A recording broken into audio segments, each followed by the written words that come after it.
ഈശോയിൽ ഏറ്റവും പ്രിയപ്പെട്ട ബഹുമാനപ്പെട്ട സന്തോഷിച്ച ഏറ്റവും പ്രിയപ്പെട്ട അച്ഛന്മാരെ, സിസ്റ്റേഴ്സ്, സഹോദരന്മാരെ, ഏറ്റവും വാത്സല്യമുള്ള കുഞ്ഞുമക്കളെ, അത് സൺഡേ സ്കൂൾ കുട്ടികളും ഉണ്ടെന്ന് തോന്നുന്നു അല്ലേ?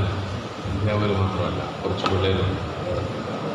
എന്നാലും ഇത്രയും അധ്യാപകർ ഈ പാറശാല രൂപതയിലുണ്ടല്ലോ എന്ന് ഞാൻ നോക്കുകയായിരുന്നു. കൂടുതലും സ്ത്രീകളാണ്. അത് നല്ലതാണ്, കാരണം പിള്ളേരോട് പറഞ്ഞു കൊടുക്കാനൊക്കെ നല്ലത് അമ്മമാർ തന്നെയാണ് അല്ലേ? അപ്പോൾ എന്തായാലും നിങ്ങൾ ഇത്രയും അധ്യാപകർ, എന്തോ ഒരു എനിക്ക് പാറശാല രൂപതയെക്കുറിച്ച് വളരെ അസൂയ തോന്നുന്നു കേട്ടോ. അസൂയ തോന്നാൻ പാടില്ല അല്ലേ? പള്ളി വെച്ച് ഇത്രയും മിടുമിടുക്കരായ അധ്യാപകരുള്ളപ്പോൾ പിന്നെ രൂപതാധ്യക്ഷൻ പിതാവിന് എന്നാ ഒരു പ്രശ്നം? നിങ്ങളുടെ പിതാവ് ഞങ്ങളുടെ അധ്യാപകനായിരുന്നു കേട്ടോ. നിങ്ങളുടെ യൗസേബിയസ് പിതാവിൻ്റെ ഒരു ശിഷ്യനാണ് ഞാൻ. പിതാവ് വളരെ ചെറുപ്പമായിരുന്ന സമയത്ത് ഒരേ ഒരു വിഷയം പഠിപ്പിക്കാൻ, ഒരു കൊച്ചു വിഷയം പഠിപ്പിക്കാൻ വടവാതൂർ സെമിനാരിൽ ഒരേ ഒരു പ്രാവശ്യം വന്നുള്ളൂ. ആ ക്ലാസ്സിൽ ഞങ്ങൾ 2 മെത്രാന്മാരുണ്ടായിരുന്നു, ഞാനും ഇടുക്കി പിതാവും. അതുകൊണ്ട് നിങ്ങളുടെ പിതാവിനോടും പിതാവ് വഴി നിങ്ങളുടെ രൂപതയോടും എല്ലാം വലിയ ഒരു ബന്ധമുണ്ട്. പിന്നെ ഞാൻ തൊട്ട ഈ ലോകത്ത് തിരുവനന്തപുരത്തൊക്കെ ഉണ്ട്. അതുകൊണ്ട് സന്തോഷം, നിങ്ങൾ വളരെ സജീവമായിട്ട് ഇങ്ങനെ നിൽക്കുന്നത്. ഞാൻ ആദ്യത്തെ ഭാഗത്ത് നമ്മുടെ വിശ്വാസ പരിശീലനത്തിൽ നമ്മൾ ശ്രദ്ധിക്കേണ്ട ചില കാര്യങ്ങൾ പറയാം. അതിനുശേഷം നമ്മുടെ വിശ്വാസ പരിശീലനത്തിൽ കുട്ടികളുമായിട്ടുള്ള ബന്ധത്തിൽ നമ്മൾ ശ്രദ്ധിക്കേണ്ട ചില കാര്യങ്ങൾ രണ്ടാമത്തെ ഘട്ടത്തിൽ പറയാം എന്ന് ഞാൻ വിചാരിക്കുകയാണ്. യഥാർത്ഥത്തിൽ നമ്മുടെ വിശ്വാസ പരിശീലനം വളരെ നല്ലതാണ് കേട്ടോ. 12 വർഷം അല്ലേ? 12ാം ക്ലാസ്സൊക്കെ ഉണ്ടോ ഇവിടെ? ഡിഗ്രി വരെ ഉണ്ടോ? അയ്യോ, ഞങ്ങളെക്കാളെല്ലാം അഡ്വാൻസ്ഡായി നിങ്ങൾ കേട്ടോ.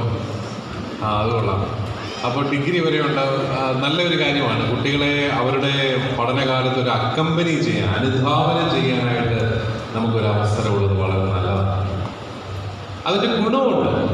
കാരണം നമ്മുടെ ആൾക്കാർ കാര്യം ശരിയാണ്. നാട്ടിലൊക്കെ ആയിരിക്കും അവർ പള്ളിയിലൊക്കെ വരാനൊരു ശകലം പുറകോട്ടൊക്കെയാണ്. നാട്ടിൽ നിന്ന് പുറത്തു പോയി കഴിഞ്ഞാൽ പറ്റി നിങ്ങളെല്ലാം പള്ളി വരും കേട്ടോ. അതാണ് ഞാൻ കണ്ട ഒരു കാര്യം. ഞാൻ ഇടയ്ക്ക് ഓസ്ട്രേലിയയിലും അമേരിക്കയിലും ഒക്കെയുള്ള ഞങ്ങളുടെ സീറോ മലബാർ ഇടവകകളിലൊക്കെ ധ്യാനിപ്പിക്കാൻ പോകാറുണ്ട്. അപ്പോൾ അവിടെ കാണുന്ന ഒരു കാര്യം, ഇവർക്ക് ചുറ്റും അവിടെ ഇംഗ്ലീഷ് പള്ളികളുണ്ട്, ഒരു കുഴപ്പമില്ല, അവിടെ പോയാലും മതി. എന്നാലും ഇവരെല്ലാം സീറോ മലബാർ പള്ളി അന്വേഷിച്ച് വരും. അവർക്കവിടെ സ്വന്തമായിട്ട് ഓസ്ട്രേലിയയിലൊക്കെ പള്ളി പോലും ഇല്ല. സ്കൂളുകളിൽ ഹോളുകൾ വാടകയ്ക്ക് എടുത്താണ് അവർ പള്ളി നടത്തുന്നത്. പള്ളിയിലും വരുന്നുണ്ട്, അവരുടെ മക്കളെ വേദപാഠം പഠിപ്പിക്കുന്നുണ്ട് അവിടെയൊക്കെ ആണെങ്കിൽ തന്നെ. അപ്പം ഞാൻ അവരോട് പറഞ്ഞു, അതും ചെറുപ്പക്കാർ ദമ്പതികൾ, ഞാൻ അവരോട് പറഞ്ഞു, ഇനി ഞാൻ കേരളത്തിൽ ചെന്ന് ചെറുപ്പക്കാർക്ക് വിശ്വാസം ഇല്ലെന്നൊന്നും പറയത്തില്ല. കാരണം നിങ്ങളുടെ വിശ്വാസം വളരെ വലുതാണ്. അവർ ലക്ഷക്കണക്കിന് ഡോളർ മുടക്കിയാണ് ഓരോ സ്ഥലം വാങ്ങുന്നു, അവിടെ പുതിയ പള്ളി പണിയുന്നു, പിന്നെ സൺഡേ സ്കൂൾ ക്ലാസ്സുകൾ പണിയുന്നു. അപ്പം നമ്മുടെ ജനത്തിന് നമ്മുടെ മാതൃസഭ കൊടുക്കുന്ന ഒരു വിശ്വാസ പരിശീലനത്തിൻ്റെ ഗുണമാണ് ഇവരെവിടെ പോയാലും ഈ വിശ്വാസ സമൂഹത്തോട് ചേർന്ന്. മലങ്കരക്കാർ ഞങ്ങളെക്കാളും സ്ട്രോങ് ആണ് കേട്ടോ. എത്ര കിലോമീറ്റർ യാത്ര ചെയ്താലും നിങ്ങൾ നിങ്ങളുടെ പള്ളി തന്നെ തമ്മിൽ പോയി അത് അവിടെ പോയി ആരാധന നടത്തുന്നല്ല. നിങ്ങളും ഇങ്ങനെയൊക്കെയാണോ? പാറശാലയിൽ ഇങ്ങനെയൊക്കെയാണോ? അപ്പോൾ വളരെ സ്ട്രോങ് ആയിട്ടുള്ള ആൾക്കാരാണ് മലങ്കരക്കാർ, ഞങ്ങളെക്കാളും സ്ട്രോങ്. അപ്പം ഞാൻ പറഞ്ഞു വന്നത്, നമ്മുടെ സൺഡേ സ്കൂൾ സംവിധാനങ്ങൾ ഒത്തിരി ഗുണമുണ്ട്. നമ്മുടെ ജനത്തിന് വിശ്വാസമുണ്ട്. നമുക്ക് നല്ല കുടുംബങ്ങളുണ്ട് അല്ലേ? നമ്മൾ പഠിപ്പിച്ച് വിടുന്നത് കൊണ്ടായിരിക്കും നമ്മുടെ ഇടയിൽ വിവാഹമോചനങ്ങളൊക്കെ വളരെ കുറവാണ്. ഉണ്ടെന്ന് പറഞ്ഞാലും മറ്റ് സമൂഹങ്ങളുമായിട്ട് തുലനം ചെയ്യുമ്പോൾ വളരെ വളരെ കുറവാണ്. നല്ല കുടുംബങ്ങൾ നമുക്കുണ്ട്. നിങ്ങളിങ്ങനെ എന്നെ നോക്കിയിരിക്കും, ഞങ്ങളെക്കുറിച്ച് തന്നെയാണ് പറയുന്നത്. അതെ, നിങ്ങളെക്കുറിച്ച് തന്നെയാണ് പറയുന്നത്. നല്ല കുടുംബങ്ങൾ, ഭാര്യ ഭർത്താവുകളൊക്കെ ഒരുമിച്ച് ജീവിക്കും. പിന്നെ ഇച്ചിരി വഴക്ക് പിടിക്കും. അത് പിന്നെ കത്തോലിക്കരുടെ ഒരു പ്രത്യേകതയാണ്. രാവിലെ മുതൽ വൈകുന്നേരം വരെ നല്ലതൊന്നും പറയത്തില്ല. രാവിലെ എഴുന്നേൽക്കുമ്പോഴേ കട്ടക്കാപ്പിയെ തുടങ്ങും. എന്നതാണ് അടുപ്പില്ലെങ്കിൽ കുടിക്കാതിരുന്നാൽ പോലെ അതിന് വഴക്ക് പിടിക്കും അല്ലേ? പക്ഷെ നമ്മൾ രാവിലെ മുതൽ വഴക്ക് പിടിക്കുക. അതാണ് നമ്മുടെ ഒരു പ്രശ്നം. വഴക്ക്, പിണക്കം, പിണങ്ങിയിരിക്കുക 3 ദിവസം, മോന്ത വീർപ്പിച്ചിരിക്കുക, മുഖം കറുപ്പിക്കുക. അപ്പോൾ പിന്നെന്താണ്, കുറ്റം പറയുക, അപ്പനെ പറയുക, അമ്മയെ പറയുക, കുടുംബക്കാരുടെ ചരിത്രം പറയുക, അങ്ങനെ ഇടിച്ചു താഴുക. ഈ ജാതി കലാപരിപാടികളിലൊക്കെ കത്തോലിക്കൽ വിടുതലാണെങ്കിലും പക്ഷെ ഞങ്ങൾ ഒരുമിച്ച് ജീവിക്കുന്നു. ഞങ്ങൾ നിങ്ങൾ ചില കൊച്ചു കുഞ്ഞുങ്ങളെ കണ്ടിട്ടില്ലേ, അമ്മയുടെ തോളത്ത് ചുറ്റിപ്പിടിച്ചുകൊണ്ട് അമ്മയ്ക്ക് ഇടിക്കുന്നത് എന്ന് പറയുന്ന പോലെയാണ് ഞങ്ങൾ ഒരുമിച്ച് നിന്ന് കെട്ടിപ്പിടിച്ചുകൊണ്ട് അങ്ങോട്ടും ഇങ്ങോട്ടും വഴക്കുപിടിക്കും. അതാണ് നമ്മുടെ തീരുമാനം. അപ്പോൾ നല്ല കുടുംബം, പക്ഷെ നല്ല കുടുംബങ്ങളുണ്ട്. കുഞ്ഞുങ്ങളെ എന്ന് പറഞ്ഞുകൊണ്ട് ഇതുപോലെ ജീവിക്കുന്ന മനുഷ്യർ വേറെ ഉണ്ടെന്ന് എനിക്കറിയില്ല. നല്ല വിദ്യാഭ്യാസമൊക്കെ കൊടുക്കും അല്ലേ, പിള്ളേർക്കൊക്കെ നല്ല വിദ്യാഭ്യാസം കൊടുക്കാൻ ഇത്രയും ശ്രദ്ധിക്കുന്ന ആൾക്കാർ. അങ്ങനെയൊക്കെ നോക്കുമ്പോൾ അതുപോലെ തന്നെ ഈ ക്രിമിനൽ ബിഹേവിയർ, അതായത് അക്രമ പ്രവർത്തനങ്ങൾ വളരെ കുറവാണ്. ഞാൻ ഈ പത്രങ്ങളിലൊക്കെ വലിയ കൊലക്കേസുകളുടെയൊക്കെ വാർത്ത വരുമ്പോൾ ആദ്യം നോക്കുന്നത് പ്രതി ക്രിസ്ത്യാനിയാണോ അത്. പക്ഷെ ദൈവകൃപയാൽ വലിയ കേസുകളിലൊന്നും നമ്മൾ അധികം പേരൊന്നും പ്രതികളായിട്ടില്ല. പിന്നെ നമ്മളെ തീരെ നിരാശപ്പെടുത്താതിരിക്കാൻ വല്ലപ്പോഴും ഒക്കെ ഒരാൾ പ്രതിയാണ്. തീരെ ഇന്നതായ മോശമല്ലേ നോക്ക്, വല്ലപ്പോഴും ഒക്കെ. എന്നാലും പൊതുവെ നമ്മൾ വലിയ ക്രിമിനൽ വാസനയുള്ളവർ. നമ്മുടെ കലാപരിപാടികൾ അതിൽ മാത്രം കാശ് മേടിച്ചിട്ട് കടം മേടിച്ചിട്ട് കൊടുക്കാതിരിക്കാൻ, സാമ്പത്തിക തട്ടിപ്പ്, ഇങ്ങനെ ജാതി കലാപരിപാടികളാണ് ക്രിസ്ത്യാനിക്ക് പൊതുവെ താല്പര്യം. തല്ലാനും കൊല്ലാനൊന്നും അവന് കഴിയുകയില്ല, മെനക്കേടല്ല. അപ്പോൾ സാമ്പത്തികം തട്ടിപ്പം നല്ലതെന്നല്ല ഞാൻ പറയുന്നത്, പക്ഷേ കൊല്ലുന്നതിനെ അപേക്ഷിച്ച് അല്ലേ. അപ്പോൾ അക്രമ പ്രവർത്തനങ്ങൾ നമ്മുടെ ഇടയിൽ കുറവാണ്. ഞാനല്ലെങ്കിൽ ഒരു പള്ളിയിൽ ശുശ്രൂഷ ചെയ്യുമ്പോൾ അവിടുത്തെ പെരുന്നാളിൻ്റെ അന്ന് പ്രദർശനം എന്ന് നടന്നുകൊണ്ടിരിക്കുക. അപ്പോൾ സ്ഥലത്തെ SIയും CIയും എല്ലാം ഉണ്ട് ഇതിൻ്റെ കൂടെ. അവർ അവിടെയൊന്നും ഒരു പ്രശ്നമില്ല, അവിടെയൊന്നും ഒരു ലോ ആൻഡ് ഓർഡർ പ്രശ്നമില്ല. അവർ ഏതായാലും വിളിച്ചാലും പറഞ്ഞാൽ അവർ നടക്കുക. അപ്പോൾ അവരെന്നോട് പറഞ്ഞു, ഫാദറെ, ഞങ്ങൾക്ക് ഈ ക്രിസ്ത്യൻ, അവർ ഹിന്ദുക്കളാണ്, ക്രിസ്ത്യൻ ഏരിയയിൽ ജോലി ചെയ്യാൻ ഞങ്ങൾക്ക് ഇഷ്ടമാണ്. കാരണം എന്താ, പൊതുവെ സമാധാനപ്രിയം. പക്ഷെ ഇപ്പോഴത്തെ പ്രശ്നം എന്താണെന്നറിയോ, ക്രിസ്ത്യൻ ഏരിയ എന്ന് പറഞ്ഞുള്ള ഒരു ഏരിയ ഇല്ല, അപ്രത്യക്ഷമാണ്. കാരണം ക്രിസ്ത്യാനികളെല്ലാം കാനഡയ്ക്കോ ഓസ്ട്രേലിയയിലേക്കോ പോയി. ഇവിടെ ആരാ ഉള്ളത്? നിങ്ങൾ 5-6 പേരെ ഉള്ളത് കേട്ടോ. അപ്പോൾ അങ്ങനെയൊക്കെ നോക്കുമ്പോൾ നമ്മുടെ ക്രൈസ്തവ കുടുംബങ്ങൾ, നല്ല കുടുംബങ്ങളുണ്ട്. ഇതെല്ലാം എന്തിൻ്റെ ഫലമാണെന്ന് ചോദിച്ചാൽ ഞാൻ പറയും നമ്മുടെ വിശ്വാസ പരിശീലനത്തിൻ്റെ ഫലമാണ്. അതുകൊണ്ട് നിങ്ങൾ വിശ്വാസ പരിശീലനത്തെ ഒരിക്കലും കുറച്ച് കാണരുത്. നമ്മളിപ്പോൾ ചെയ്യുന്ന വിശ്വാസ പരിശീലനം വളരെ നല്ലതാണ്. പക്ഷെ ഒരു പ്രശ്നം, 2-3 പ്രശ്നങ്ങൾ. ഒന്ന്, അതായത് ക്രിസ്ത്യാനി, എന്തുകൊണ്ട് ഞാൻ ക്രിസ്ത്യാനി ആയിരിക്കണമെന്ന് നമ്മുടെ പിള്ളേരോട് ചോദിച്ചാൽ അവൻ ചിരിച്ചു കാണിക്കരുത്, അവൻ പറയാൻ കഴിയില്ല. അതായത് ഒരു ഐഡന്റിറ്റി കോൺഷ്യസ്നസ്, ഒരു സ്വത്വബോധം. Why am I a Christian എന്നൊക്കെ ചോദിച്ചു കഴിഞ്ഞാൽ പറഞ്ഞു കൊടുക്കാൻ നമ്മുടെ പിള്ളേർക്കറിയാം. നമ്മുടെ കുട്ടികൾ ഭൂരിഭാഗവും പറയുന്നത് എന്താണ്, ഞങ്ങൾ ആ കേസിൽ പ്രതികളല്ല, ഞങ്ങളുടെ മാതാപിതാക്കൾ ക്രിസ്ത്യാനികളായതുകൊണ്ട് ഞങ്ങൾ ക്രിസ്ത്യാനികളായി പോയതാണ്, ഞങ്ങളായിട്ട് പ്രത്യേകിച്ച് ഒന്നും ചെയ്തതല്ല, ഞങ്ങൾ ഉപയോഗിക്കുന്നത് പേരൻസ്. ഞാൻ അവരോട് ചോദിക്കുന്നത്, രണ്ടാമത്, നിങ്ങൾ എന്തുകൊണ്ടാണ് കത്തോലിക്കരായിരിക്കുന്നത്? വീണ്ടും അതേ ഉത്തരം, ഞങ്ങളുടെ മാതാപിതാക്കൾ കത്തോലിക്കരായിരിക്കുന്നത്. നിങ്ങൾ എന്തുകൊണ്ടാണ് 0 മലക്കര കത്തോലിക്കരായിരിക്കുന്നത്? വീണ്ടും അതേ ഉത്തരം, ഞങ്ങളുടെ മാതാപിതാക്കൾ. അതിൻ്റെ അപ്പുറത്തൊരു കാരണം കണ്ടെത്താനായിട്ട് അവർക്ക് സാധിക്കും. അതൊരു സങ്കടകരമായ കാര്യമാണ്. നിങ്ങൾ ഈ അടുത്ത വീഡിയോ കണ്ടായിരുന്നോ? എവിടെയാണെന്ന് എനിക്കറിയില്ല, ഏതോ ഒരു വിദേശ രാജ്യത്ത് ഒരാളിങ്ങനെ മൈക്കുമായിട്ട് ആൾക്കാരുടെ പുറകെ നടക്കുക, ആർ യു എ ക്രിസ്ത്യൻ? നിങ്ങൾ ക്രിസ്ത്യാനിയാണ്? അതെ. നിങ്ങൾ ക്രിസ്ത്യാനിയാണ്? അതെ. നിങ്ങൾ ക്രിസ്ത്യാനിയാണ്? അതെ. എന്നാൽ ബൈബിളിൽ നിന്നൊരു വാക്യം പറയാമോ? ബൈബിളിൽ നിന്നൊരു വാക്യം ക്രിസ്ത്യാനിയാണ്. ഇതാണ് ക്രിസ്ത്യാനികളുടെ പ്രശ്നം.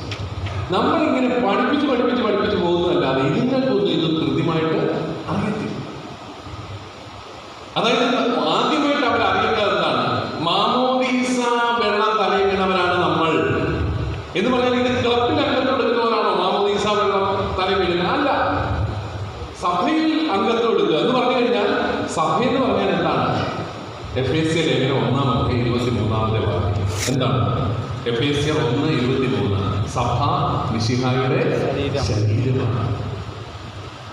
നിങ്ങൾ എന്തുകൊണ്ടാണ് ഈശോയുടെ ശരീരം ഉൾക്കൊള്ളുന്നത് ഓരോ കുർബാനയിലും? കാരണം നിങ്ങൾ ഈശോയുടെ ശരീരമാണ്.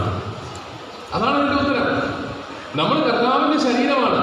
നമ്മൾ തിരഞ്ഞെടുക്കപ്പെട്ടവരാണ്. We are the chosen race, chosen people. നമുക്ക് അങ്ങനെ വല്ല പോവാം. നമ്മൾ തിരഞ്ഞെടുക്കപ്പെട്ട ജനമാണ്. ദൈവം നമ്മളെ തിരഞ്ഞെടുത്ത് മാറ്റി നിർത്തിയിരിക്കുകയാണ്. അങ്ങനെ ഒരു ബോധം നമുക്ക് വളരെ കുറവാണ്. എല്ലാവർക്കും ഒരു ദൈവം, ഞങ്ങൾക്ക് ഒരു ദൈവം. എല്ലാവർക്കും കൊണ്ട് അമ്പലം, ഞങ്ങൾക്ക് കൊണ്ട് പള്ളി. എല്ലാവർക്കും കൊണ്ട് പെരുന്നാള്, ഞങ്ങൾക്ക് കൊണ്ട് പെരുന്നാള്. എല്ലാവർക്കും കൊണ്ട് വിശുദ്ധീകരണം, ഞങ്ങൾക്ക് കൊണ്ട് വിശുദ്ധീകരണം. അല്ലാതെ ഞങ്ങളിപ്പോൾ ഇത്ര വിശുദ്ധപ്പെട്ട ആൾക്കാരോ അതൊന്നും ചുമ്മാതാ. പക്ഷേ ബൈബിള് മുഴുവൻ പറയുന്നത് എന്താ? നിങ്ങൾ തിരഞ്ഞെടുക്കപ്പെട്ട ജനമാണ്. എന്തിനു വേണ്ടി തിരഞ്ഞെടുക്കപ്പെട്ടു? എന്തിനു വേണ്ടിയാണ് തിരഞ്ഞെടുക്കപ്പെട്ടത്? എല്ലാവരുടെയും മുമ്പിൽ ഇങ്ങനെ ഞെളിഞ്ഞു നിൽക്കാൻ വേണ്ടിയിട്ടാണോ? അല്ല. പിന്നെ എന്തിനു വേണ്ടിയിട്ടാണ്? ലോകത്തെ മുഴുവൻ വിശുദ്ധീകരിക്കാൻ. ലോകത്തെ മുഴുവൻ വിശുദ്ധീകരിക്കാൻ നമ്മൾ തിരഞ്ഞെടുക്കപ്പെട്ടിരിക്കുകയാണ്. ഈ ഒരു അടിസ്ഥാന ബോധ്യം കൊടുക്കാൻ നമ്മൾ പരാജയപ്പെട്ടു. അതാണ് നമ്മുടെ ഒരു പ്രശ്നം. അതുകൊണ്ടാണ് നമ്മുടെ പിള്ളേരൊക്കെ ഒരു പ്രായമായി കഴിയുമ്പോൾ അവർ വളരെ പെട്ടെന്ന് വിശ്വാസമൊക്കെ മാറിയാൽ കുഴപ്പമില്ലാതെ ചിന്തിക്കുന്നതിൻ്റെ കാരണം എന്താണ്? പണ്ടൊരിക്കലും ഒരു പെൺകൊച്ച് എൻ്റെ അടുത്ത് കൗൺസിലിംഗ് വന്നു. എത്രയൊക്കെ ആണെന്ന് അവളെ ഏതോ ഒരു അന്യമതസ്ഥനുമായിട്ട് പ്രണയത്തിലാണ്. അവളെ കൊണ്ട് അവളുടെ അപ്പനും അമ്മയും കൂടെ വന്നു. അപ്പൻ്റെ അമ്മയുടെ മുഖത്തെ ആ ദൈന്യതയൊന്ന് കാണേണ്ടതാണ് കേട്ടോ. ചില നേരത്തൊക്കെ ഞങ്ങൾക്ക് തോന്നും കല്യാണം കഴിക്കാനോ നന്നായിരുന്നു, അതിന് ഈ ജാതി കണ്ടെണ്ണം ഉണ്ടായിരുന്നെങ്കിൽ എൻ്റെ കർത്താവേ എന്തോ ഒരു സങ്കടമായത്. അപ്പൻ്റെ അമ്മയുടെ മുഖത്തൊന്ന് നോക്കണം, എന്തോ ഒരു സങ്കടമായിരുന്നു. കാരണം മകള് അവളിങ്ങനെ ഒരു വല്ലാത്ത ഒരു പുരുഷത്വമൊക്കെ ആയിട്ട് അവിടെ നിൽക്കുക. പെൺകുട്ടിക്ക് പ്രണയമാണ്. ഞാൻ സംസാരിക്കാനായിട്ട് വിളിച്ചു. അവളെന്നോട് പറയുക, എനിക്ക് ദൈവവിശ്വാസമുണ്ട്. ഞാൻ വിശ്വസിക്കുന്നത് ഈശ്വരനിലാണ്, ഈശോയിലല്ല. ഞാൻ ഈശോ എന്ന് പറയാറില്ല, ഈശ്വർ എന്നാണ് പറയുന്നത്. എന്നെല്ലാം പറഞ്ഞു പോയി. അല്ലാതെ അവിടെ മാനദണ്ഡപ്പെടുത്താനൊന്നും പറ്റി. ഈ പ്രണയ കേസുകളൊന്നും എൻ്റെ അടുത്ത് കൊണ്ടുവരുന്നത് ഞാൻ പറയാറില്ല. ആ വഴി വെച്ചെങ്ങാനും പല രജിസ്റ്റർ മാനേജിൻ്റെ ഓഫീസ് ഉണ്ടെങ്കിൽ കെട്ടിച്ചു വിട്ടാക്കാൻ പറയാം. കാരണം കെട്ടിച്ചു വിട്ട് കഴിഞ്ഞാൽ 3 മാസം കൊണ്ട് തിരിച്ചു വന്നോളൂ. അതാണ് ഞാൻ വെറുതെ അങ്ങനെ പുറകെ നടന്ന് കൗൺസിലിംഗ് ഒന്നും കൊടുത്തത് ഒരു കാര്യവും ഇല്ല. കാരണം തല കയറത്തില്ല. അത് പ്രണയത്തിൻ്റെയൊക്കെ പേരിൽ നമ്മൾ വിശ്വാസമൊക്കെ ഉപേക്ഷിക്കുന്ന അവസ്ഥ വരുമ്പോൾ അതിൻ്റെ കാരണം എന്താണ്? പ്രണയത്തിൻ്റെ പേരിൽ ഉപേക്ഷിക്കാവുന്നതല്ല നിന്റെ ദൈവമെന്ന് ഉള്ള ഒരു ബോധം അവന് അല്ലെങ്കിൽ അവൾക്ക് ഇല്ല. അതാണ് പ്രശ്നം. അതുകൊണ്ടാണ് പണ്ട് എൻ്റെ അടുത്തൊരു പെൺകുട്ടി ഇങ്ങനെ ഒരു ഡോക്ടറാണ്, ഒറ്റ മോളാണ്. അവളുടെ കല്യാണം കഴിക്കാൻ പോവുക. അപ്പോൾ അവൾക്ക് പള്ളിയിൽ വെച്ചൊരു ആശീർവാദം. കല്യാണം കെട്ടാൻ പോകുന്നൊരു മുസ്ലിമിനെയാണ്. അപ്പോൾ ഞാൻ ചോദിച്ചു, അവൻ വരുമോ ആശീർവാദം? അവൻ വരും. കാരണം അവർക്ക് ഖുർആൻ അടിസ്ഥാനമാക്കിയുള്ള ആശീർവാദങ്ങൾ മാത്രമേ അവർക്ക് വാലിഡായിട്ടുള്ളൂ. വേറെ ഏത് പുസ്തകം വെച്ച് ആശീർവദിച്ചാലും അവർക്ക് ഒരു കുഴപ്പമില്ല, അവർ വന്നു. അപ്പോൾ അവൻ വരും. അപ്പം ഞാൻ അവരോട് ചോദിച്ചു, മോളെ നീ ഒറ്റ മോളല്ലേ, നീ ഇത്രയും വേദപാഠമൊക്കെ പഠിച്ചല്ലേ, 10-12 വർഷം MBBS ഡോക്ടറാണ്, എന്നിട്ട് നീ ഇങ്ങനെ പോകുന്നത് എന്താ? പ്രണയം എനിക്ക് മാറാൻ പറ്റില്ല. ഞാൻ അവളോട് ചോദിച്ചടി, അങ്ങനെയാണെങ്കിൽ ഈ അവനോട് നീ ഇങ്ങോട്ടേക്ക് വരാൻ പറഞ്ഞ അവരൊക്കെ ഭയങ്കര സ്ട്രോങ്ങാണ്, നമ്മൾ വളരെ വീക്കാണ്, എങ്ങോട്ടും വളയുന്ന വാക്കുകളാണ്, നമ്മൾ വീക്കാണ്, അവർ സ്ട്രോങ്ങാണ്, അതുകൊണ്ട് വേറെ ഒരു രക്ഷയില്ല. അപ്പോൾ അവസാനം ഞാൻ അവളോട് പറഞ്ഞു, മോളെ നീ എന്നോട് ക്ഷമിക്കണം. കാരണം നിന്നെ 12 വർഷം വേദപാഠം പഠിപ്പിച്ചിട്ടും ഇത്രയും കൂതാശകൾ നിനക്ക് പരികർമ്മം ചെയ്ത് തന്നിട്ടും ഇത്രയും കൺവെൻഷനുകൾ നിന്നെ കൂടിച്ചിട്ടും ഈശോ മിശിഹ നിന്റെ ഏകരക്ഷകനാണെന്നും പ്രണയത്തിൻ്റെ പേരിലോ മറ്റെന്തിൻ്റെ പേരിലോ ഉപേക്ഷിക്കാവുന്ന ഒന്നല്ല ഈശോ മിശിഹ എന്നും നിന്നെ പഠിപ്പിക്കാൻ ഞാനും പരാജയപ്പെട്ടു പോയി. നിന്റെ മെത്രാൻ എന്നുള്ള നിലയിൽ നീ എന്നോട് ക്ഷമിക്കണം. ഇല്ല, അവൾ മാത്രമല്ല കുറ്റക്കാരി, നമ്മളും കുറ്റക്കാരാണ്. വേദപാഠ നിങ്ങളുടെ കാര്യം ഞാൻ പറഞ്ഞതേ ഉള്ളൂ. വേദപാഠ അധ്യാപകരും കുറ്റക്കാരാണ്. കാരണം നിങ്ങളുടെ കയ്യിൽ ഈ പിള്ളേർ ഇത്രയും വർഷം ഉണ്ടായിട്ട് ഈ ഒരു അവബോധം കൊടുക്കാൻ നമുക്ക് സാധിച്ചോ? ഈശോ മിശിഹ ഏക രക്ഷകനാണ്. എല്ലാവരോടും ഒന്ന് പറഞ്ഞേ, ഏക രക്ഷകനാണ്. ഒന്നുകൂടെ പറ, വേറെ ഒരു രക്ഷകനുമില്ല. ഏക രക്ഷകനാണ് Eesho Mishiha. He is only saviour. ആ ഒരു അടിസ്ഥാന ബോധ്യം കിട്ടിക്കഴിഞ്ഞാൽ പിന്നെ എളുപ്പമാണ്. അതാണ് ഞാൻ പറഞ്ഞത്, സ്വത്വബോധം വളരെ കുറവാണ്. ഐഡന്റിറ്റി എന്താണെന്ന് അറിയത്തില്ല.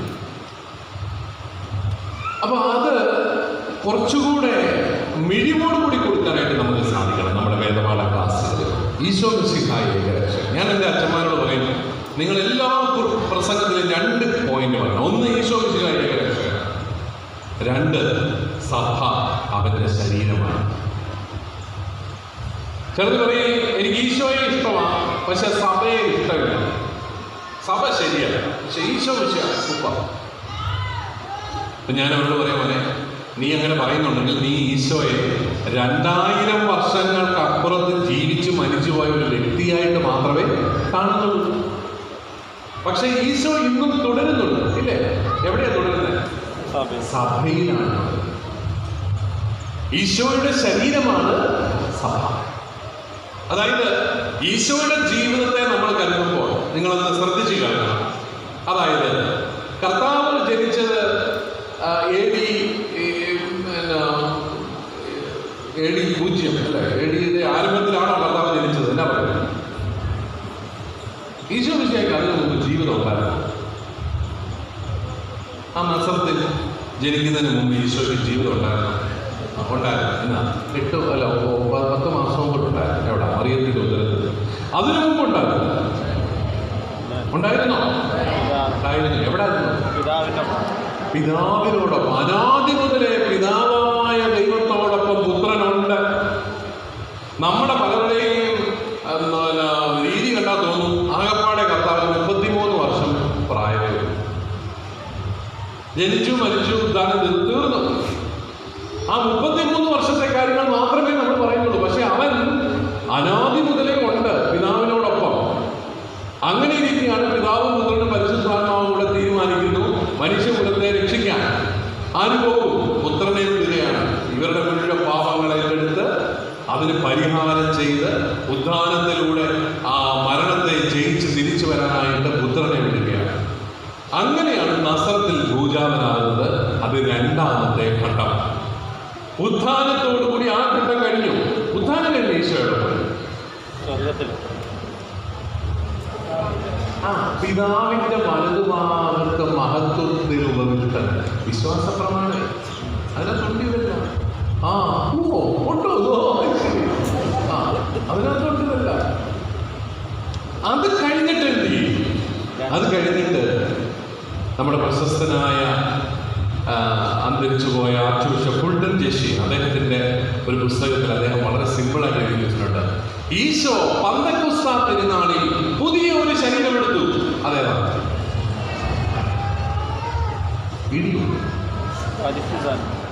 പുതിയ ഒരു ശരീരമെടുത്തു പന്തക്കുസ്താ പെരുന്നാളിൽ. എത്ര നേരം എന്താ പറഞ്ഞിട്ടുണ്ടേ? ഈശോയുടെ ശരീരം എന്താണെന്ന് പറഞ്ഞിട്ടുണ്ട്?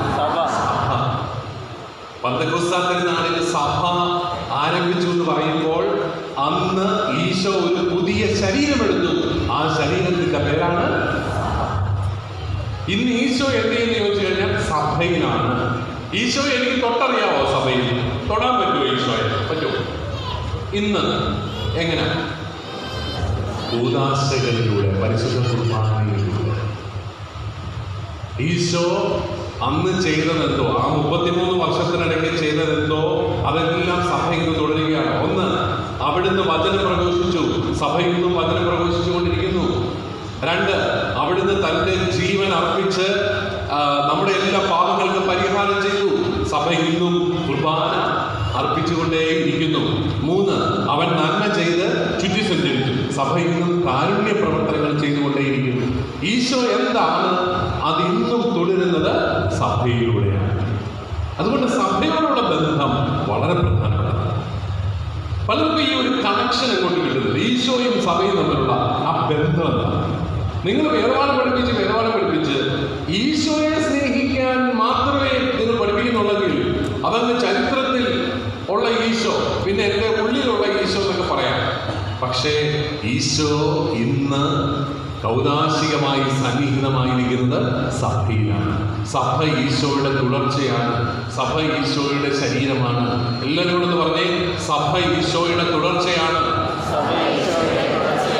സഭ ഈശോയുടെ ശരീരമാണ്. ഇതൊരു അടിസ്ഥാന ബോധ്യമായിട്ട് നിങ്ങൾക്കെങ്കിലും വേണം. അതുകൊണ്ടാണ് ഈശോയെ എനിക്കിഷ്ടമാണ്, സഭയെ എനിക്ക് ഇഷ്ടമല്ലെന്ന് പറയുമ്പോൾ സോറി, നിങ്ങൾക്ക് ഈശോയെ മനസ്സിലാക്കില്ല കേട്ടോ. നിങ്ങൾ ഈശോയെ ഒരു ചരിത്ര പുരുഷനായിട്ട് മാത്രമേ കാണുന്നുള്ളൂ. പക്ഷെ ഇന്ന് കൂദാശകളിലൂടെ ഇന്നും ജീവിക്കുന്ന ഈശോയെ നിങ്ങൾ മനസ്സിലാക്കുന്നില്ല. നമ്മുടെയൊക്കെ ഇന്നും നമ്മൾ നല്ല മിണ്ടുമിടുക്കല് ചെറുപ്പക്കാരെ, ആൺപിള്ളേരെയും പെൺകുട്ടികളെയും ഒക്കെ അച്ഛനും കന്യാസ്ത്രീ ആകാനായിട്ട് ഒരാളിങ്ങനെ വിളിച്ചോണ്ടിരിക്കുക. ആരാത്? ഇന്നും ജീവിക്കുന്ന ഈശോ. 2000 വർഷങ്ങൾക്ക് മുമ്പ് മരിച്ചുപോയ ആരുടെയെങ്കിലും പിന്നാലെ ആരെങ്കിലും ജീവിതം കൊടുക്കാൻ തയ്യാറാകുമോ? ഇല്ല.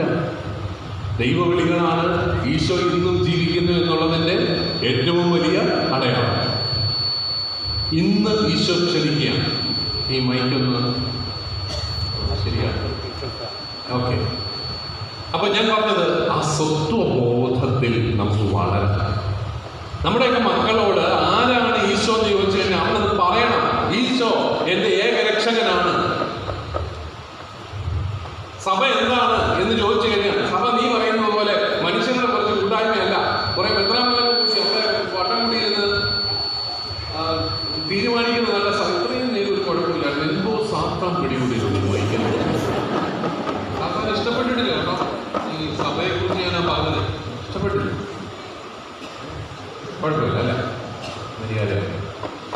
അപ്പോ പ്രിയപ്പെട്ടവരെ, ഞാൻ പറഞ്ഞു വന്നത് നമുക്ക് ഈ സ്വത്വബോധം, നമ്മൾ ഓരോരുത്തരും തിരഞ്ഞെടുക്കപ്പെട്ട ജനമാണ്.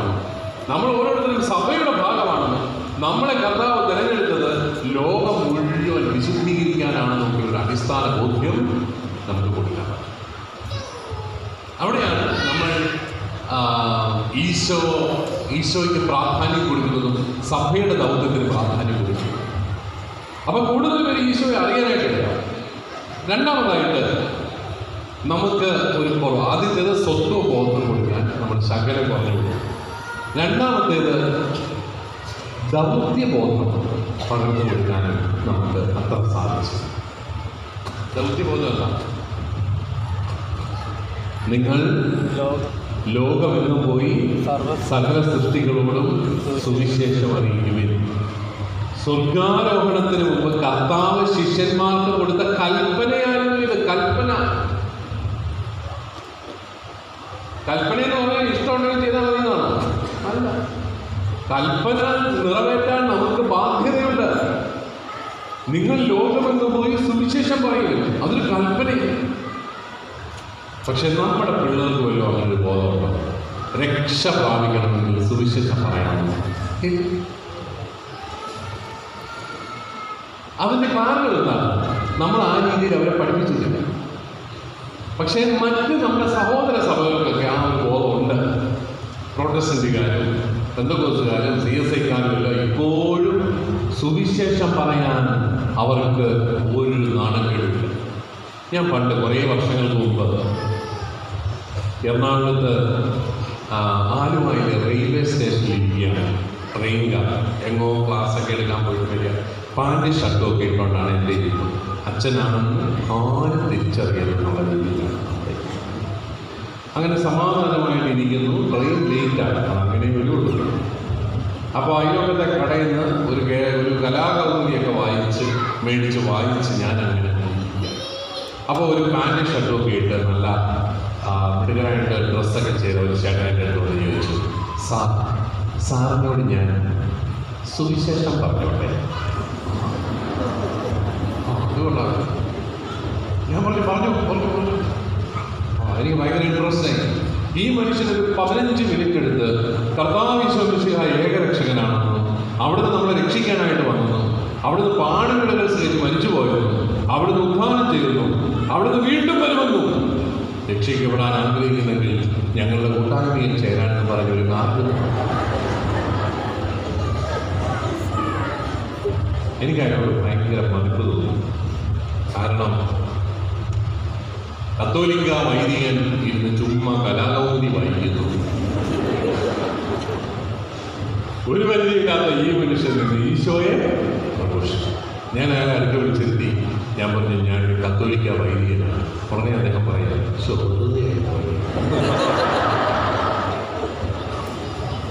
കത്തോലിക്ക വൈദികരോട് സുവിശേഷം പറയുന്നത് വെറുതെയായി പോയതാണ്. അതല്ല അദ്ദേഹം ഉദ്ദേശിച്ചത്. അദ്ദേഹം ഉദ്ദേശിച്ചത് ഈ അച്ഛനോട് പറയേണ്ട കാര്യമില്ലായിരുന്നല്ലോ. ഞാൻ വേണേ അയ്യോക്കത്തെ ആ മനുഷ്യനോട് പറഞ്ഞോളായിരുന്നു, ഒരാളെ കൂടെ രക്ഷിക്കപ്പെട്ടെ, അച്ഛൻ ഓൾറെഡി രക്ഷിക്കപ്പെട്ട. എന്നിട്ട് അയാളോട് പറഞ്ഞു, അയാള് ഒരു പെന്തക്കോസ്ത് സഭയിലെ അംഗമാണ്, അയാൾ അടുത്ത് ഒരു ഓഫീസിൽ ജോലിക്കാരനാണ്.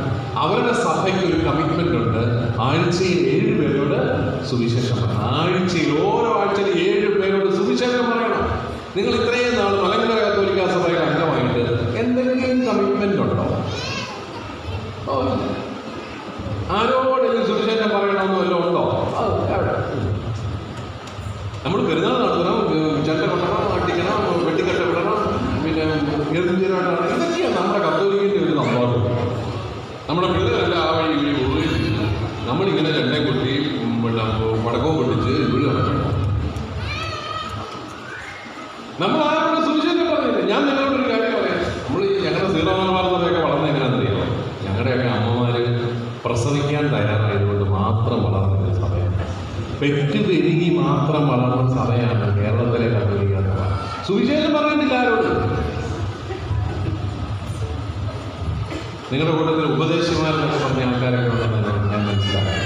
അവരെങ്കിലും സുവിശേഷം പറയുന്നുണ്ടാവുക എന്ന് വിചാരിച്ചു. നമ്മൾ തന്നെ അടുത്ത് നമ്മൾ കുറേ അച്ഛന്മാരെ കന്യാസ്ത്രീകളെ എല്ലാം മിഷണറിമാരായിട്ടൊക്കെ പറഞ്ഞു കൊടുക്കും. എന്തിനാ? അവർ പോയി സുവിശേഷം പറഞ്ഞു. അതൊന്നും ഞങ്ങളുടെ കാര്യമൊന്നുമല്ല. സുവിശേഷം പറയുന്നത് ഞങ്ങളുടെ കാര്യമല്ല. പക്ഷേ മറ്റ് നമ്മുടെ തന്നെ സഭാവിഭാഗങ്ങൾക്ക് കുറച്ചും കൂടെ ബോധ്യമുള്ള സുവിശേഷം പറയും. എൻ്റെ വിചാരം കത്തോലിക്ക സഭ കുറച്ചും കൂടെ സുവിശേഷം പറയാൻ തുടങ്ങിയാൽ നമ്മൾ കുറച്ചും കൂടെ സ്ട്രോങ് ആവും. ഞങ്ങൾ ഈയിടെ മെത്രാന്മാര് കുറേ പേര് കൂടി ഞങ്ങളുടെ ഒരു മീറ്റിംഗ് ബാങ്കോക്കിൽ വെച്ച് നടത്തി. തായ്ലൻഡിൽ ഒരാഴ്ചത്തെ ഒരു ട്രെയിനിങ് പോലെ മെത്രാന്മാരെ ആർട്ടിഫിഷ്യൽ ഇൻ്റലിജൻസ് എന്താണ്, കമ്മ്യൂണിക്കേഷൻ എന്താണെന്നൊക്കെ പഠിപ്പിക്കാൻ പോയി. ഞാനും പോയി. ഇച്ചിരി വിവരം കുറവാണല്ലോ പോയി. അപ്പോൾ അവിടെ ചെന്നു കോഴ്സ് എല്ലാം കഴിഞ്ഞപ്പോഴത്തേക്ക് അവർ ഞങ്ങളെ ബാങ്കോക്ക് സിറ്റി കാണിക്കാനായിട്ട് കൊടുത്തു. അപ്പം ഞങ്ങളൊരു മെട്രോയിൽ കയറി ക്ഷീണിതരായിരിക്കുകയാണ് സിറ്റിയൊക്കെ കണ്ടു. അപ്പോഴാണ് നമുക്ക് ആ മെട്രോയിൽ 2 മിടുക്കന്മാർ ചെറുപ്പക്കാർ, ആ പിള്ളേർ കണ്ടപ്പോഴേ മനസ്സിലായി തായ്ലൻഡുകാരല്ല, അമേരിക്കക്കാരാണെന്ന് തോന്നുന്നു. നല്ല ഹൈറ്റൊക്കെയാണ്, നല്ല 2 പിള്ളേർ. അവന്മാരുടെ 2ൻ്റെയും കയ്യിൽ ഒരു ബൈബിളുണ്ട് കേട്ടോ. ബൈബിളൊക്കെ പിടിച്ച് ഉമ്മാൻ 2 അവിടെ നിൽക്കുന്നത് ഞങ്ങൾ പിടിച്ച് പരിചയപ്പെടുത്തി. അമേരിക്കയിലെ ഏതോ ഒരു സഭയിലെ അംഗങ്ങളാണ്. 12ാം ക്ലാസ് കഴിഞ്ഞ് അവിടെ അവധിയാണ്. അവധിക്കാലത്ത് അവന്മാര് 2 കൂടെ ബാങ്കോക്കിൽ സുവിശേഷം പറയാൻ വന്നിരിക്കുകയാണ്. ഞങ്ങൾ ബാങ്കോക്ക് നഗരമൊക്കെ കണ്ട് ചുറ്റിയടിച്ചാണ്. നമ്മുടെ പ്രശ്നമാണ്, നമ്മുടെ കത്തോലിക്കരുടെ പ്രശ്നമാണ്. We never say Bible, we never proclaim good news to anyone. നമുക്ക് സുവിശേഷം പറയേണ്ടത് ദൗത്യമാണെന്നുള്ളൊരു ബോധ്യം നമ്മുടെ തലയിൽ ഇതുവരെ കയറിയിട്ടില്ല. അതാണ് നമ്മൾ അത്ഭുതപ്പെടും. ചില ചെറുപ്പക്കാർ പിള്ളേരൊക്കെ സുവിശേഷം പറയുന്നതാണ്. എന്നാൽ ഈ കഴിഞ്ഞ ജനുവരി മാസം എനിക്ക് 2 അനുഭവമുണ്ട്. ഒന്ന്, ഞങ്ങളുടെ തന്നെ ഒരു ആശുപത്രിയിൽ ജോലി ചെയ്യുന്ന 3 ആൺപിള്ളേർ ചെറുപ്പക്കാരൻ. അവന്മാർ എൻ്റെ അടുത്ത് വന്നിട്ട് പറഞ്ഞു, പിതാവേ ഞങ്ങൾ പ്രാർത്ഥിക്കും, ഞങ്ങൾക്കൊരു പ്രാർത്ഥനാ ഗ്രൂപ്പുണ്ട്. ഞങ്ങൾ ആശുപത്രി ചാപ്പലിൽ എല്ലാ വെള്ളിയാഴ്ചയും ജാഗരണ പ്രാർത്ഥന നടത്തുന്നുണ്ട്. ഞങ്ങൾക്കിങ്ങനെ കഴിഞ്ഞ 1 വർഷമായിട്ട് പ്രാർത്ഥിക്കുമ്പോൾ ഒരു പ്രചോദനം കിട്ടുകയാണ്. കേരളത്തിലെ എല്ലാ പട്ടണത്തിലും പോയി സുവിശേഷം പറയണം. തിരുവനന്തപുരത്തൊന്ന് തുടങ്ങാൻ പോവാണ്. പിതാവ് അനുഗ്രഹിക്കുക. 3 ചെറുപ്പക്കാർ. കർത്താവ് തീപിടിപ്പിക്കുക ഓരോരുത്തരെ. അത് കഴിഞ്ഞ് 2 ആഴ്ച കഴിഞ്ഞപ്പോഴത്തേക്കും ഞാൻ തിരുവനന്തപുരത്ത് ലൂർദ് പള്ളിയിൽ ഇരിക്കുമ്പോഴത്തേക്കും OCD അച്ഛന്മാരെ 10ഓളം ചെറുപ്പക്കാരെ എൻ്റെ അടുത്ത് കൊണ്ടുവന്നു. അതിൽ 9 എണ്ണവും പെൺപിള്ളേരാണ്. 30 വയസ്സിന് താഴെയുള്ള പെൺകുട്ടികൾ. അവർ പലരും എന്താ 2 പേര് PhD ചെയ്യുന്നു ഫിസിക്സിലോ കെമിസ്ട്രിയിലോ. മറ്റവർ എന്താണ് ആർക്കിടെക്റ്റുകളാണ്. Masters in architect. അതിനുശേഷം പിന്നെ ഒരു പെൺകുട്ടി BSc നേഴ്സിംഗ് പഠിക്കും. 2 ആൺപിള്ളേരുണ്ട് അവരോട്. അതിൽ ഒരാൾ അവന് മാത്രം ജോലിയുണ്ട്. അവരെല്ലാവരും ഉണ്ട്, എല്ലാ സ്വഭാവപ്പെട്ടവരും. അവരെന്നോട് പറഞ്ഞത്, പിതാവ് ഞങ്ങൾ കഴിഞ്ഞ കുറേ വർഷങ്ങളായിട്ട് പ്രാർത്ഥിക്കുന്ന കൂട്ടനാണ്. ഞങ്ങൾ തിരുവനന്തപുരം പട്ടണത്തിലെ തെരുവിൽ അലയുന്ന മാനസിക രോഗികൾക്ക് ഭക്ഷണം കൊടുക്കുകയാണ്. തിരുവനന്തപുരം മാത്രമല്ല 6 പട്ടണങ്ങളിൽ കൊടുക്കുന്നു. നിങ്ങൾക്ക് എങ്ങനെ ഇത് സാധിക്കും? പെൺപിള്ളേർ കരുത്തരായ പെണ്ണുങ്ങൾ തീരുമാനിച്ചാൽ പിന്നെ അവർ നടത്തിയിരിക്കും അല്ലേ? ഞങ്ങൾ ആണുങ്ങളെക്കാൾ കരുത്തരാണ്. വണക്കം. എനിക്കെന്നാലും ആ പെൺപിള്ളേരെ കുറിച്ച് വലിയ വെറുപ്പ് തോന്നി. നല്ല മിടുക്കൻ പെൺപിള്ളേര്, പഠിക്കുന്ന കുഞ്ഞുങ്ങൾ. അതിൻ്റെ ഇടയ്ക്ക് അവർ സമയം കണ്ടെത്തി ഇതിനെല്ലാം 6 പട്ടണങ്ങളിൽ അവരുടെ സുഹൃത്തുക്കളൊക്കെ വഴി 10, 50, 60 മാനസിക തെരുവിലേക്ക് മാനസിക എല്ലാ ദിവസവും ഭക്ഷണം കൊടുക്കുന്നു. അതിന് പൈസ സംഘടിപ്പിക്കും. അവരൊരു ട്രസ്റ്റൊക്കെ കിട്ടും. അവർ പറഞ്ഞു, പിതാവ് ഞങ്ങളുടെ സ്പിരിച്വൽ അഡ്വൈസറാണ്. ഞാൻ പറഞ്ഞു, എനിക്ക് കൊള്ളാം, നിങ്ങൾ എനിക്ക് ഇച്ചിരി അഡ്വൈസ് തരാൻ പറഞ്ഞു. എന്നിട്ട് അവർ എന്നെ വിളിച്ചത് കാട്ടാക്കടയിൽ അവർ 1.6 ഏക്കർ സ്ഥലം മേടിച്ചു. ഞാൻ അവിടെ 10 സെന്റ് ഭൂമി മേടിക്കാൻ ഓടി നടക്കുക. എന്നെ കുട്ടി ഇതുവരെ സാധിച്ചു. ഇവർ 1.6 ഏക്കർ സ്ഥലം മേടിച്ച് 300ഓളം മാനസിക രോഗികളെ പുനരധിവസിപ്പിക്കാൻ 2 ഭവനങ്ങൾ അവർ പണിതു. മനോഹരമായ ഭവനങ്ങൾ. എന്നിട്ട് അവരെന്നോട് പറഞ്ഞു, പിതാവേ, ഞങ്ങൾക്ക് സാമൂഹിക പ്രവർത്തനമൊന്നുമല്ല ലക്ഷ്യം. ഞങ്ങൾക്കവിടെ കുർബാന വേണം, പരിശുദ്ധ കുർബാന എഴുന്നള്ളിച്ച് വെച്ച് ആരാധന വേണം. ഈ മക്കളെല്ലാം അവിടെ പ്രാർത്ഥിക്കണം. ഈശോ മിശിഹാ അവരെ സ്പർശിക്കണം. കർത്താവിൽ നിന്ന് അവർക്ക് സൗഖ്യം കിട്ടണം. അവരിവിടുന്ന് ആരോഗ്യമുള്ളവരായിട്ട് പോയിട്ട് ആരോഗ്യമില്ലാത്ത മറ്റ് സഹോദരങ്ങൾ ഇവിടെ വരണം. അതിനകത്ത് 2 പെൺകുട്ടികൾ. അവർക്ക് കന്യാസ്ത്രീകളാകാൻ കഴിയില്ല. പക്ഷെ അവരുടെ ജീവിതം അവർ ഏകസ്ഥവെടുത്ത് ഇവർക്ക് വേണ്ടി സമർപ്പിച്ചിരിക്കുക. നിങ്ങൾക്ക് ആർക്കെങ്കിലും ഇങ്ങനെ എന്തെങ്കിലും സ്വപ്നമായിട്ടൊക്കെ ഗബ്രിയൽമാരാകാൻ തോന്നിക്കുന്നുണ്ടോ? ഇല്ല, നമ്മൾ ആ ടൈപ്പല്ല. ഞങ്ങൾ ഞായറാഴ്ച പോയി കുട്ടികൾക്ക് വേദപാഠം പഠിപ്പിക്കും, അല്ലെങ്കിൽ പോരും. അതിൻ്റെ അപ്പുറത്തുള്ള ഒരു സുവിശേഷ പ്രഘോഷണമൊന്നും ഞങ്ങളുടെ അജണ്ടയിൽ ഇല്ല. നമ്മുടെയൊക്കെ ഈ പിള്ളേർക്ക്, പിള്ളേർക്കൊക്കെ ഇപ്പോൾ സുവിശേഷം പ്രഘോഷിക്കാൻ ആരുടെയും ഏറുകൊള്ളാത്ത ഒരിടം പുതിയതായിട്ട് തുറന്നു വന്നിട്ടുണ്ട്. എന്നതാണ് ഫേസ്ബുക്ക്, വാട്സപ്പ്, ഇൻസ്റ്റാ. ഇതൊക്കെയുണ്ട്. ഇൻസ്റ്റാഗ്രാം. ഇതിനകത്തോടെ സുവിശേഷം പ്രഘോഷിക്കാം. എത്രയോ പേര് സുവിശേഷം പറയുന്നുണ്ട് അതിനകത്തൂടെ. പക്ഷെ നമ്മുടെ കുഞ്ഞുങ്ങളോ, നമ്മുടെ കുഞ്ഞുങ്ങൾ ഹായ് സുഖാണ്, ഇന്നലെ എന്താ കഴിച്ചേ, ഒരുങ്ങിയ ഇതും ടൈപ്പ് ചെയ്തുകൊണ്ടിരിക്കുകയാണ്. എന്നാൽ ഈശോ മിശിഹാ ഏകരക്ഷകനാണ് വല്ലതും ടൈപ്പ് ചെയ്താൽ ഇത് വായിക്കുന്നവന് അയ്യോ കർത്താവ് ഒക്കെ ഉണ്ടല്ലോ എന്ന് എന്തെങ്കിലും ഉണ്ടാവും. അതില്ല. ഇതാണ് നമ്മുടെ ഒരു പ്രശ്നം. അതാണ് ദൗത്യബോധം കൊടുക്കാനായിട്ട് നമുക്ക് സാധിച്ചത്. ഈശോ മിശിഹായെ പ്രഘോഷിക്കേണ്ടത് നിന്റെ രക്ഷയ്ക്ക് അത്യാവശ്യമാണെന്നുള്ള ബോധ്യം. ഞാൻ നിങ്ങളോട് പറയാനുള്ളത്, 1ാം ക്ലാസ് മുതൽ ഡിഗ്രി ക്ലാസ് വരെ പഠിപ്പിക്കണം. എല്ലാ ഞായറാഴ്ചയും പറയണത് നിങ്ങളോട് നല്ല കാര്യങ്ങളോ എല്ലാ ഞായറാഴ്ചയും പറഞ്ഞ് പഠിപ്പിക്കണം.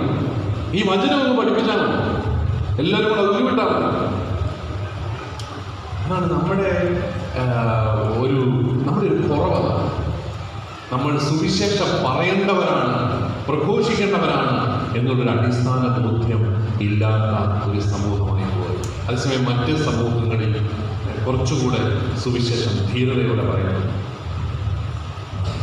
ഉജ്ജയിൻ എന്ന് പറയുന്ന പട്ടണത്തിൽ, അവിടെ ഭയങ്കര ഹൈന്ദവ തീവ്ര നിലപാടുകളുള്ളവരുടെ പട്ടണമാണ്. ആ പട്ടണത്തിൽ നിന്നുകൊണ്ട് പെന്തക്കോസ്തുകാർ ഈശോ ഏകരക്ഷകനാണ് പ്രഘോഷിക്കുന്നത്. അവനൊരു കുഴപ്പമില്ല. നമുക്ക് പക്ഷെ പേടില്ല. നമ്മൾ ഭയങ്കര മാന്യങ്ങളുമാണ്, മഹതികളുമാണ്. അതുകൊണ്ട് നമ്മൾ പറയാം, സുവിശേഷം പറയാം. ഞാൻ ഞങ്ങളുടെ ഇടവകയിലെ ഒരു കൂട്ടം ചെറുപ്പക്കാരോട് ഇത് ചോദിച്ചു, മക്കളെ നിങ്ങൾ സുവിശേഷം പറയണമെന്ന് ഞാൻ പറയുന്നില്ല, പക്ഷെ ആ സമ്പൂർണ്ണ ബൈബിളും പിടിച്ചുകൊണ്ട് ടൗണിൽ കൂടെ ഒന്ന് നടക്കാമെന്ന് ചോദിച്ചു. അമ്മമാരെന്നെ അത്ഭുതപ്പെടുത്തി കേട്ടോ. അവർ പറയും, അതിന് പേരല്ലാതെ ഒന്ന് പൊതിഞ്ഞ് തന്നാൽ മതി. ആ കുരിശ് പുറത്ത് നല്ല വല്ലോ കവറൊക്കെ ഇട്ട് തന്നെ ഞങ്ങളത് പിടിച്ചു നടക്കാം. അതാണ് നമ്മുടെ പിള്ളേർ. അപ്പോ നമുക്ക് ഈശോ മിശിഹായെ കുറിച്ച് അഭിമാനമില്ലാത്ത ഒരു സമൂഹമായി, ഈശോ മിശിഹ രക്ഷകനാണെന്ന് പ്രഘോഷിക്കാൻ മടി ഉള്ള ഒരു സമൂഹമായിട്ട് നമ്മൾ മാറുകയാണ്.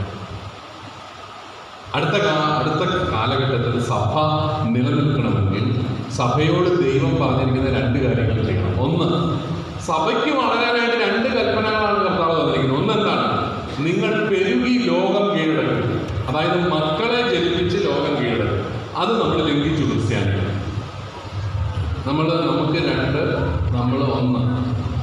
ഇനി നമുക്ക് 2, നമുക്കൊന്നും വേണ്ട, കാരണം മെനക്കാം എന്നുള്ള രീതിയിലേക്ക്. അല്ലാതെ തന്നെ നമ്മളെ പല ദമ്പതികൾക്കും ഇപ്പം മക്കളുമില്ല. കാരണം എന്നാ, വളരെ പ്രായമായിട്ടൊക്കെയാണ് കെട്ടുന്നത്. ജോലിയെല്ലാമായ ഒത്തിരി പ്രായമായിട്ട് കെട്ടിയിട്ട് പിന്നെ സർവമാന പള്ളികളിൽ നേർച്ചയുമായിട്ട് ഇങ്ങനെ നടക്കുക. അതിനാ പിള്ളേരുണ്ടാകും. നല്ല കാലത്ത് കെട്ടി 2-3-4 പിള്ളേരെയൊക്കെ ജനിപ്പിച്ച് അതുങ്ങളെയൊക്കെ വളർത്തി അതിൻ്റെ കൂടെ ജോലിയൊക്കെ കിട്ടും. പക്ഷെ അങ്ങനെ ഒരു ചിന്തയൊന്നും നമുക്കില്ല. നമുക്ക് മക്കളും വളരെ കുറവാണ്. അപ്പോൾ പിന്നെ ദൈവത്തിന് നമ്മളെ എങ്ങനെയാണ് സഹായിക്കാൻ പറ്റുന്നത്? ആളില്ല. 2, നിങ്ങൾ ലോകമൊന്നും പോയി സുവിശേഷം പറയണമെന്നുള്ളതാണ് 2ാമത്തെ കാര്യം. അതിൽ ലഭിച്ചു. അത് നമ്മൾ പരിപാടി നിർത്തി. സുവിശേഷം പറച്ചിലില്ല. പിന്നെ എങ്ങനെ കർത്താവിന് നമ്മളെ സഹായിക്കും? തമ്പുരാൻ പറഞ്ഞ 2 കാര്യമാണ്. അതിജീവനത്തിൻ്റെ 2 രീതികളും നമ്മൾ ചിന്തിച്ചു. പിന്നെ എങ്ങനെ കർത്താവിന് നമ്മളെ സഹായിക്കാൻ പറ്റും? അതുകൊണ്ടാണ് ഈ ദൗത്യബോധം കൊടുക്കാൻ നമുക്ക് സാധിക്കും. ദൗത്യബോധം കൊടുക്കാനായിട്ട് സാധിക്കും. ഞാൻ ഈ ബാങ്കോക്കിലെ സമ്മേളനത്തിൽ ചെന്നപ്പോൾ ഒരു കൊച്ചു ഗ്രൂപ്പാണ്, 10-20 മെത്രാന്മാരുണ്ട്. അത് പാകിസ്ഥാനിൽ നിന്ന് മെത്രാന്മാരാണ്. അദ്ദേഹത്തിൻ്റെ കഥകൾ കേട്ടപ്പോൾ എനിക്ക് തോന്നി ഇന്ത്യ സ്വർഗമാണ്. കാരണം പാകിസ്ഥാനിൽ ഉണ്ടായിരുന്ന ക്രിസ്ത്യാനികളുടെ ഒരു ചെറിയ ശതമാനം പോലും ഇപ്പൊ അവിടെ ഇല്ല. ഒന്നുകിൽ നീ മുസ്ലിം ആവണം, അല്ലെങ്കിൽ അതിക്രൂരമായ പീഡനങ്ങൾക്ക് വിധേയരാകണം. അങ്ങനെ ഇല്ലാതായി. ആ പാവം മെത്രാന്റെ സങ്കടങ്ങൾ കേട്ടിട്ട് ഒത്തിരി വിഷമം തോന്നി. അദ്ദേഹം പറഞ്ഞ സങ്കടങ്ങളുമായിട്ട് നോക്കുവാണെങ്കിൽ ഇന്ത്യയിൽ ഒരു ഭാഗത്ത് നമുക്ക് ഒരു പ്രശ്നമില്ല. നമുക്ക് ധൈര്യത്തിൻ്റെ കുറവ് മാത്രമല്ല, ധൈര്യമില്ല. അതുകൊണ്ട് നമുക്ക് കുറച്ചും കൂടെ സുവിശേഷം പറയുന്നതായിട്ട്. 3ാമതായിട്ട് നമുക്കൊരു കുറവുള്ളതിനറിയാം. നമ്മുടെ വിശ്വാസത്തെക്കുറിച്ചും വിശ്വാസ സമൂഹത്തെക്കുറിച്ചും അഭിമാനബോധം ജനിപ്പിക്കാൻ നമ്മൾക്ക് അത്രയങ്ങോട്ട് സാധിച്ചു. അഭിമാനബോധം ജനിപ്പിക്കാൻ സാധിച്ചു. ഒരു സെൻസ് ഓഫ് എസ്റ്റീം എന്ന് പറയാം, സെൻസ് ഓഫ് പ്രൈഡ് എന്ന് പറയാം, സെൻസ് ഓഫ് എസ്റ്റീം. അതാണ് നമ്മുടെ തന്നെ വിശ്വാസ സമൂഹത്തെ കുറിച്ച് ഒരു അഭിമാനബോധം. ഈ കേരളം എന്ന കൊച്ചു സംസ്ഥാനം മാത്രമുള്ളത് ഇന്ത്യയിലെ എല്ലാ സംസ്ഥാനങ്ങളിൽ നിന്നും വ്യത്യസ്തമാണ് കേരളം. കാരണം കേരളത്തിൽ സാമ്പത്തികമായിട്ട് സാമാന്യം നമ്മുടെ പെർ ക്യാപിറ്റ ഇൻകം ഒക്കെ സാമാന്യം നല്ലതാണ്. പ്രതിശീർഷ വരുമാനം മറ്റ് സംസ്ഥാനങ്ങളെ അപേക്ഷിച്ച് കൂടുതലാണ്. പിന്നെ വിദ്യാഭ്യാസത്തിൻ്റെ കാര്യത്തിൽ ഇന്ത്യയിലെ നമ്പർ 1 സംസ്ഥാനം കേരളമാണ്. അതുപോലെ നമ്മൾ 1ാം സ്ഥാനത്ത് നിൽക്കുന്ന മറ്റു പല കാര്യങ്ങളുണ്ട്. ആരോഗ്യ പരിരക്ഷ 1ാം സ്ഥാനത്ത്. തെരുവ് കുട്ടികളില്ലാത്ത ഒരേ ഒരു സംസ്ഥാനം ഇന്ത്യയിൽ പെട്ടെന്ന് കേരളം. എന്തുകൊണ്ടാണ്? നമ്മുടെ ഈ പാവപ്പെട്ട കന്യാസ്ത്രീകൾ ഒക്കെ നടത്തുന്ന ബോയ്സ് ഹോമുകളും ഗേൾസ് ഹോമുകളും ഈ തെരുവ് കുട്ടികളെ എല്ലാം ഒപ്പിയെടുത്ത് നല്ല സ്കൂളിൽ കൊണ്ടുപോയി അവരെ പഠിപ്പിച്ച് നല്ല വിദ്യാഭ്യാസം കൊടുത്ത് സമൂഹത്തിലേക്ക് തിരിച്ചുവിടുകയാണ്. എന്തോരം വലിയ ശുശ്രൂഷയാണ് നമ്മുടെ കന്യാസ്ത്രീകളിൽ നിന്ന്. അവരുടെയൊക്കെ എണ്ണമൊക്കെ പറഞ്ഞു പോകുമ്പോൾ നമ്മൾ പേടിക്കേണ്ടത് ഈ മിനിസ്ട്രികൾ, ഈ ശുശ്രൂഷകൾ ചെയ്യാൻ ആളില്ലാതെ പോവുകയാണ്. ഈ ഉപേക്ഷിക്കപ്പെട്ടവരെ ചേർത്ത് പിടിക്കാൻ സിസ്റ്റേഴ്സിനല്ലാതെ കാലഘട്ടം. എന്തൊരു വലിയ അഭിമാനകരമായ ഒരു ശുശ്രൂഷയാണ്. അങ്ങനെ നോക്കിയാൽ തെരുവ് കുട്ടികളില്ലാത്ത ഒരേ ഒരു സംസ്ഥാനം കേരളം. പിന്നെ പരിസര വൃത്തിയുള്ള ഒരേ ഒരു സംസ്ഥാനം. മറ്റു പലതിനേക്കാൾ മെച്ചമാണ് നമ്മുടെ കേരളം.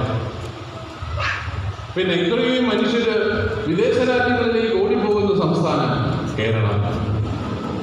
പിന്നെ ഇന്ത്യയിലെ മറ്റെല്ലാ സംസ്ഥാനങ്ങളെ അപേക്ഷിച്ച് ഏറ്റവും കൂടുതൽ മദ്യപാനമുള്ള സംസ്ഥാനം കേരളം. പഞ്ചാബ് കേരളവുമാണ് ഏറ്റവും ടോപ്പ്.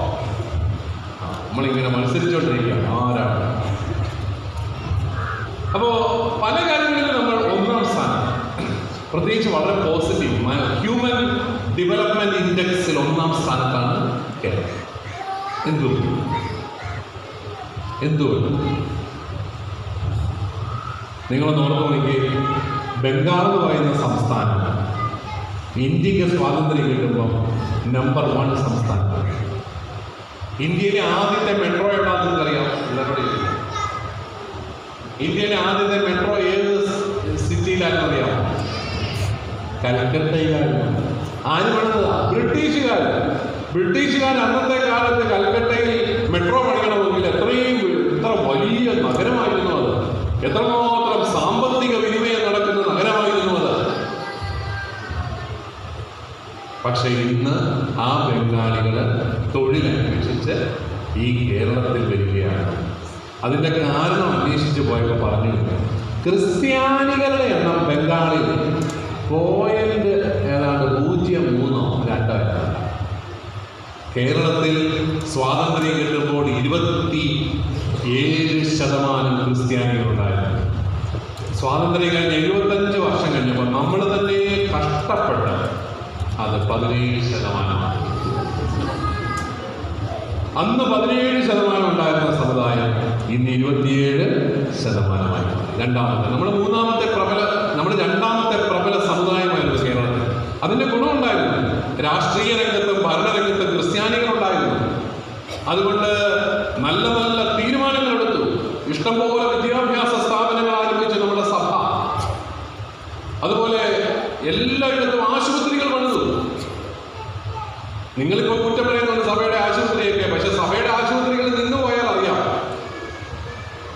കോർപ്പറേറ്റ് ഹോസ്പിറ്റൽസിന്റെ കൈകളിലേക്ക് നമ്മുടെ ആൾക്കാർ പെട്ടുപോവുകയാണ്. പിന്നെ അവർ ചോദിക്കുന്ന പൈസ അവിടെ ചെന്ന് ആർക്കും ബില്ല് കുറച്ച് തരണം, കാരണം കൊടുക്കത്തില്ല. അത്ര സഭയുടെ ആശുപത്രി ചെയ്യുമ്പോഴാണ് എല്ലാവരും അയ്യോ ഞങ്ങളെ സഹായിക്കണം. വലിയ കോർപ്പറേറ്റുകളുടെ ഹോസ്പിറ്റലിൽ ചെന്ന് ആർക്കും ബില്ലിന് എന്താ ഇളവില്ല എന്ന് കേട്ടില്ല. നമ്മുടെ സ്ഥാപനങ്ങൾ നിന്ന് പോയാൽ അറിയുന്നുള്ളൂ. നേഴ്സിംഗ് എന്ന് പറയുന്ന പ്രൊഫഷൻ ആരംഭിച്ചതാരാ? കേരളത്തിൽ കന്യാസ്ത്രീകളാണ്. 1905 മൂലം തിരുനാൾ രാമവർമ്മ രാജാവ്, നമ്മുടെ അടുത്ത തിരുവിതാംകൂർ, അദ്ദേഹം അന്നത്തെ കൊല്ലം ബിഷപ്പായിരുന്ന ബെൻസിഗർ തിരുമേനിക്ക് ഒരു റിക്വസ്റ്റ് വെക്കുകയാണ്. എന്താണ്? ഞങ്ങളുടെ ഇവിടെ ക്ഷയരോഗികളുണ്ട്, അവരെ നോക്കാൻ അറിയാവുന്ന നേഴ്സുമാർ ഞങ്ങൾക്കില്ല, ഞങ്ങൾക്ക് നേഴ്സുമാരേ ഇല്ല. അതുകൊണ്ട് നിങ്ങളുടെ അവിടെ ഇങ്ങനെ കുറേ സിസ്റ്റേഴ്സ് ഉണ്ടെന്ന് കേട്ടോ, അവരെ കുറച്ച് പേരെ കൊണ്ടുതരാമോ? വലിയ സന്തോഷമായി ബെൻസിഗർ തിരുമേനി. അദ്ദേഹം സ്വിറ്റ്സർലൻഡുകാരൻ. അദ്ദേഹം അവിടെ പോയി ഹോളി ക്രോസ് സിസ്റ്റേഴ്സിനെ വിളിച്ചോണ്ട് വന്നു ഇവിടെ. എന്നിട്ട് നിങ്ങൾ ഓർക്കണം, കേരളത്തിൻ്റെ മതേതര ചരിത്രത്തിലെ മനോഹരമായ ഒരു ഏടാണ് രാജാവ് അവർക്ക് വേണ്ടി തിരുവനന്തപുരം ജനറൽ ആശുപത്രിക്കകത്ത് ഒരു കോൺവെന്റ് പണിത് കൊടുത്തു. ഇപ്പോഴും ആ കോൺവെന്റ് അവിടെ ഉണ്ട്. അവിടെ സിസ്റ്റേഴ്സും ഉണ്ട്, ചാപ്പലും ഉണ്ട്. അതായത് ആ രാജാവ് എത്രമാത്രം ആ സിസ്റ്റേഴ്സിനെ ആദരിച്ചു. അവർ സ്വിറ്റ്സർലൻഡുകാരായാലും അവരോട് വന്നു. അവരിവിടെയും കൊല്ലം ജില്ലാ ആശുപത്രിയിലും ശുശ്രൂഷ തുടങ്ങി. അവരാണ് കേരളത്തിൽ നേഴ്സിംഗിന്റെ ഒരു സിലബസ് ഉണ്ടാക്കി കൊടുത്തത്. സർക്കാരിന്റെ ആരോഗ്യത്തിൽ പിന്നീട് നേഴ്സിംഗ് പഠനം ആരംഭിച്ചത്. ഇത് നമ്മുടെ നേഴ്സുമാരാകാൻ ആഗ്രഹിക്കുന്ന കൂടുതൽ വല്ലതും അറിയാം എവിടെ? നമുക്കറിയത്തില്ല. കന്യാസ്ത്രീകൾ തുടങ്ങിയാണ് ഈ പരിപാടി. ഞാൻ പറഞ്ഞു വന്നത് സഭയുടെ കോൺട്രിബ്യൂഷൻസ്. സഭയെക്കുറിച്ച് നിങ്ങൾക്ക് നല്ല അഭിമാനബോധം വേണം. ഇത്രയും കാരുണ്യ പ്രവർത്തനങ്ങൾ നടത്തുന്ന വേറെ ഒരു സംഘടിത പ്രസ്ഥാനവും കേരളത്തിൽ ഇല്ല. എത്ര കോടി രൂപയാണെന്നറിയോ കേരള കത്തോലിക്ക സഭ ഓരോ വർഷവും കാരുണ്യ പ്രവർത്തനങ്ങൾ കഴിച്ചത്. നിങ്ങളുടെ തന്നെ ഇടവകകൾ എത്ര രൂപ കൊടുക്കുന്നുണ്ട്? അതെല്ലാം കൂടെ കൂട്ടി നോക്കിയാൽ നിങ്ങളുടെ രൂപത, നിങ്ങളുടെ ഭദ്രാസനത്തിൽ എത്ര രൂപ ചെലവഴിക്കുന്നു? കോടികൾ കാരുണ്യ പ്രവർത്തനത്തിനായിട്ട് മാറ്റിവെക്കുന്നു. പ്രിയപ്പെട്ടവരെ, അഭിമാനം വേണം. ഈ കേരളത്തെ ഇത്രയും നല്ലൊരു സംസ്ഥാനമാക്കിയതിൽ ക്രിസ്ത്യാനിയുടെ പങ്ക് വളരെ വലുതാണ്. പക്ഷെ നമുക്ക് ക്രൈസ്തവ വിശ്വാസത്തെക്കുറിച്ച്, നമ്മുടെ സഭയെക്കുറിച്ചൊക്കെ അഭിമാനബോധമുണ്ടോ എന്നുള്ളതാണ്. പലപ്പോഴും ഈ അഭിമാനബോധം ഇല്ലാതെ പോകുന്നു എന്നുള്ളതാണ്. 12 വർഷം വേദപാഠം പഠിച്ചിട്ടും സഭയെക്കുറിച്ച് അഭിമാനിക്കാൻ നമുക്ക് സാധിക്കുന്നു. അതൊരു വലിയ കുറവാണ്. അപ്പോൾ പിതാവ് പറഞ്ഞ 3 കാര്യങ്ങൾ നമ്മുടെ വിശ്വാസപരിശീലനം വളരെ നല്ലതാണ്. പക്ഷേ ഈ 3 കാര്യങ്ങൾക്ക് കുറച്ചും കൂടെ ശ്രദ്ധ കൊടുക്കുവാണെങ്കിൽ വളരെ നന്നാവും. ഏതൊക്കെയാണ്? ഒന്ന്, സ്വത്വബോധം, ഐഡന്റിറ്റി കോൺഷ്യസ്നസ്. എന്തുകൊണ്ട് ഞാൻ ക്രിസ്ത്യാനിയാണ് എന്നൊക്കെ ചോദിച്ചാൽ അതിന് മറുപടി കൊടുക്കണം, അറിയണം. 2, ദൗത്യബോധം. ക്രിസ്ത്യാനിയായി സുഖമായിട്ട് ജീവിക്കാനല്ല, മറിച്ച് നീ തിരഞ്ഞെടുക്കപ്പെട്ടിരിക്കുന്ന ലോകത്തിന്റെ അതിർത്തികൾ വരെ സുവിശേഷം പറയാനാണ്. അതുകൊണ്ട് നമ്മുടെ ഇടയിൽ സുവിശേഷകരുണ്ടാവണം, മിഷണറിമാരുണ്ടാവണം, ആത്മായ മിഷണറിമാരുണ്ടാവണം. 3, അഭിമാനബോധം. സഭയെക്കുറിച്ചും സഭയുടെ ശുശ്രൂഷകളെക്കുറിച്ചും അഭിമാനബോധം ഉണ്ടാകും. ഇത്രയും കാര്യങ്ങളാണ് പൊതുവെ ആദ്യത്തെ സെഷൻ എനിക്ക് പറയാനുള്ളത്. നിങ്ങൾക്ക് ആർക്കെങ്കിലും എന്തെങ്കിലും പറയാനോ വല്ല ചോദ്യങ്ങളോ ഒക്കെ ഉണ്ടെങ്കിൽ എഴുന്നേറ്റ് ചോദിക്കാം.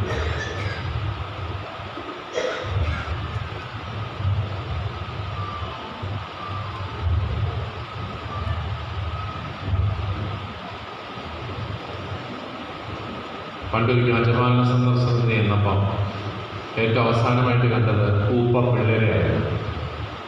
അപ്പോൾ അവരോട് ഉപദേശമെല്ലാം കൊടുത്തിട്ട് ഞാൻ ചോദിച്ചു, നിങ്ങൾക്ക് എന്തെങ്കിലും ചോദിക്കാനുണ്ടോ? ഉടനെ ഒരു ഉണ്ടാപ്പി പാവാടക്കാരി എഴുന്നേറ്റ് നിന്ന് എന്നോട് ചോദിച്ചു, ചേട്ടാ എപ്പോഴാണ് ഞങ്ങളെ വീട്ടിൽ കൊണ്ടുവന്നത്?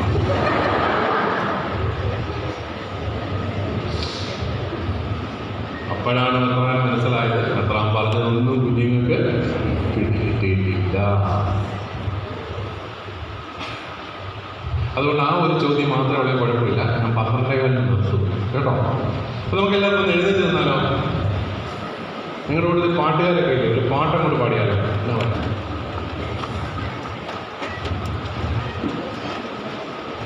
ഇവരെ കണ്ടിട്ട് നല്ല പാട്ടുകാരാണ്. ഒരുപോലെ ചൂട് പതിയിട്ടുണ്ട്.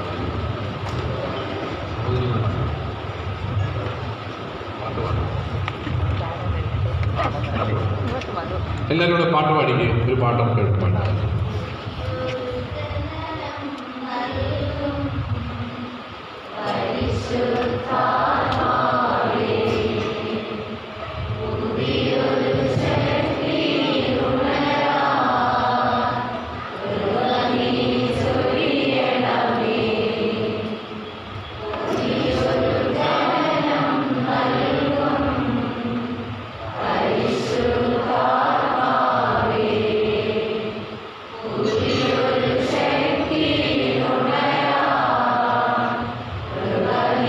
Sorry.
സ്തുതിക്കുകയും മഹത്വപ്പെടുത്തുകയും ചെയ്യുന്നു. കർത്താവേ, ഞങ്ങളെല്ലാവരും വിശ്വാസ പരിശീലനത്തിൽ അങ്ങയുടെ സഹകാരികളാകുവാൻ അവിടുന്ന് കൃപയായി ഞങ്ങൾ നന്ദി പറയുന്നു. കർത്താവേ, ഒരുക്കമുള്ള മനസ്സോടെ നിനക്ക് സാക്ഷ്യം വഹിക്കാൻ, വിശ്വാസം പങ്കുവയ്ക്കാൻ അവിടുന്ന് ഞങ്ങളെ അനുഗ്രഹിക്കണമേ എന്ന് പ്രാർത്ഥിക്കുന്നു. കർത്താവേ, ഞങ്ങളുടെ വിശ്വാസ പരിശീലന പ്രക്രിയയിൽ നല്ല ഒരു സ്വത്വബോധം കൊടുത്ത് ഞങ്ങളുടെ പ്രിയപ്പെട്ട മക്കളെ വളർത്തിയെടുക്കുവാൻ, അവരോരോരുത്തരും സുവിശേഷം പ്രസംഗിക്കാൻ വിളിക്കപ്പെട്ടവരാണെന്ന് ദൗത്യബോധം കൊടുത്തവർക്ക് ബോധ്യമുള്ളവരാണ് മാറ്റുവാൻ, അവരുടെ സഭയെക്കുറിച്ചും വിശ്വാസത്തെക്കുറിച്ചും അഭിമാനമുള്ളവരാക്കി അവരെ മാറ്റുവാൻ അവരെ അനുഗ്രഹിക്കണമേ എന്ന് പ്രാർത്ഥിക്കുന്നു. കർത്താവേ, നിന്റെ വലിയ കൃപാവരം എല്ലാവരുടെ പേരും ഉണ്ടാകണമേ. ആമേൻ. തിരിക്കാം.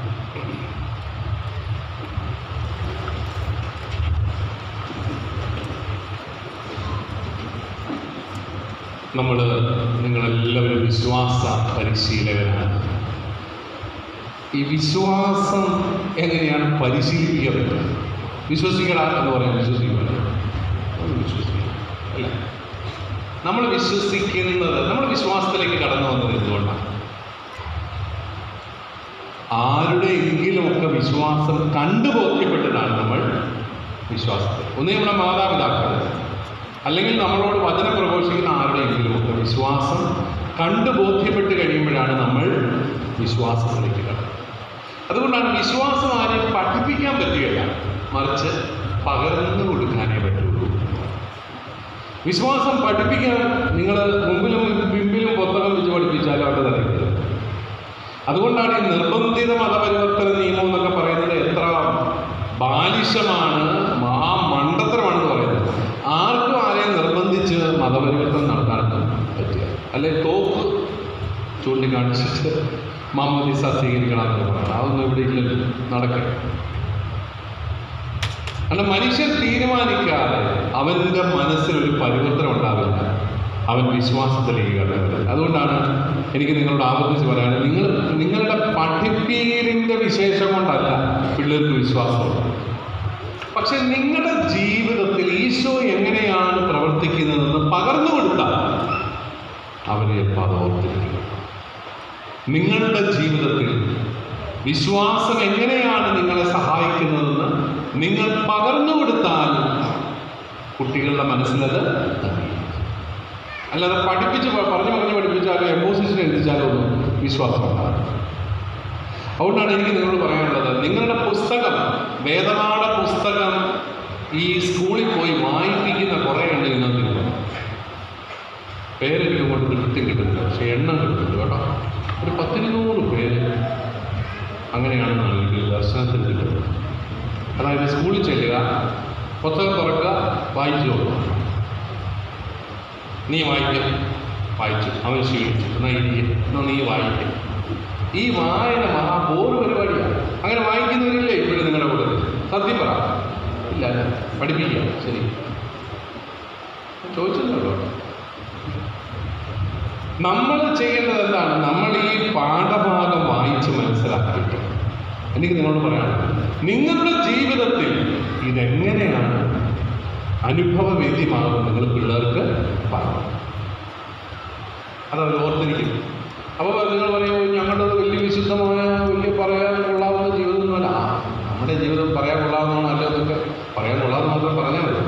ഇത് കൊള്ളാവുന്നൊന്നും പറയാതൊന്നും പറയരുത്.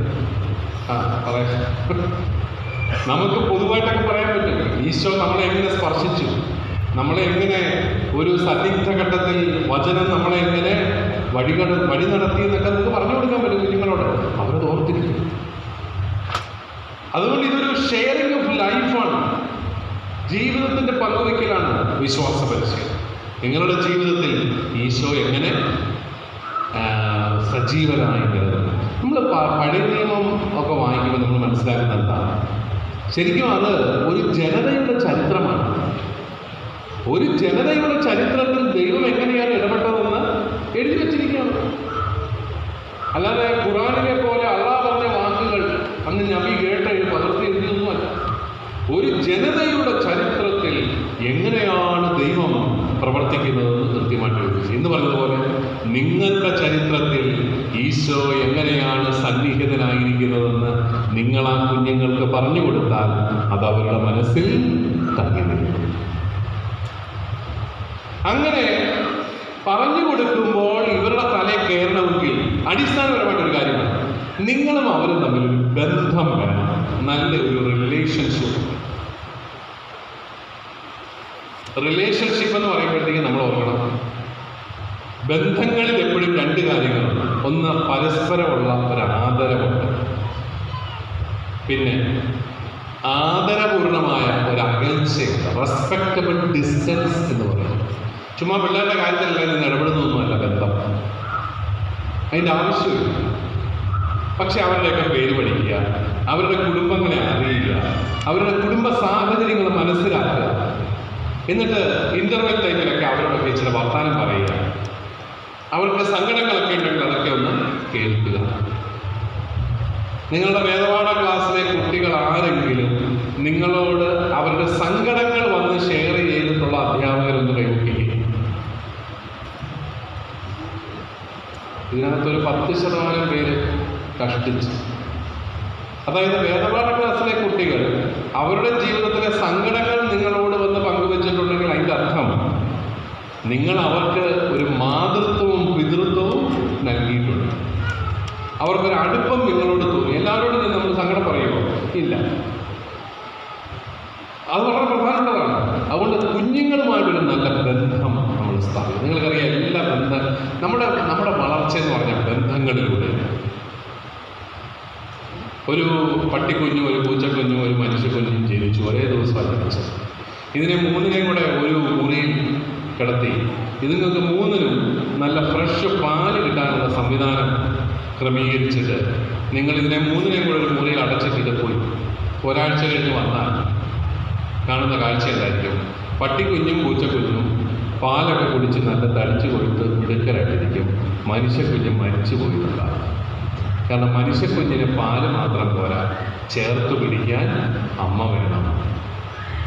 അതാണ് മനുഷ്യന്റെ പ്രത്യേകത. മനുഷ്യൻ എപ്പോഴും വളരുന്നത് ബന്ധങ്ങളിലൂടെയാണ്. അവനെ ആരെങ്കിലും ചേർത്ത് പിടിക്കണം. അത് ശാരീരികമായിട്ടൊന്നും ദയവ് ചെയ്ത് ചേർത്ത് പിടിച്ചേക്കരുത്, പോക്സോ കേസിൽ പെടും. പിന്നെ ഞാൻ ഇതിന് ഉത്തരവാദിയല്ല, ഞാൻ അതല്ല ഉദ്ദേശിച്ചത്. പക്ഷേ മാനസികമായിട്ട് ആത്മീയമായിട്ടൊരു ചേർത്ത് പിടിക്കൽ നമുക്ക് വേണം. ആ കുഞ്ഞുങ്ങളെ നമ്മുടെ മനസ്സിൽ നമ്മൾ കൊണ്ടു നടക്കണം, അല്ലേ? അവർക്ക് വേണ്ടി നമ്മൾ പ്രാർത്ഥിക്കണം. പ്രാർത്ഥിച്ചിട്ടൊക്കെ വേണം വേദപാഠ ക്ലാസ്സിലേക്ക് കടന്നു വരാൻ. അങ്ങനെ ഒരു നല്ലൊരു ബന്ധം, അവരെൻ്റെ സ്വന്തമാണ് എന്നുള്ള അവരുമായിട്ടൊരു നല്ല ഒരു റിലേറ്റഡ്നെസ്, അത് നമ്മൾ സൂക്ഷിക്കും.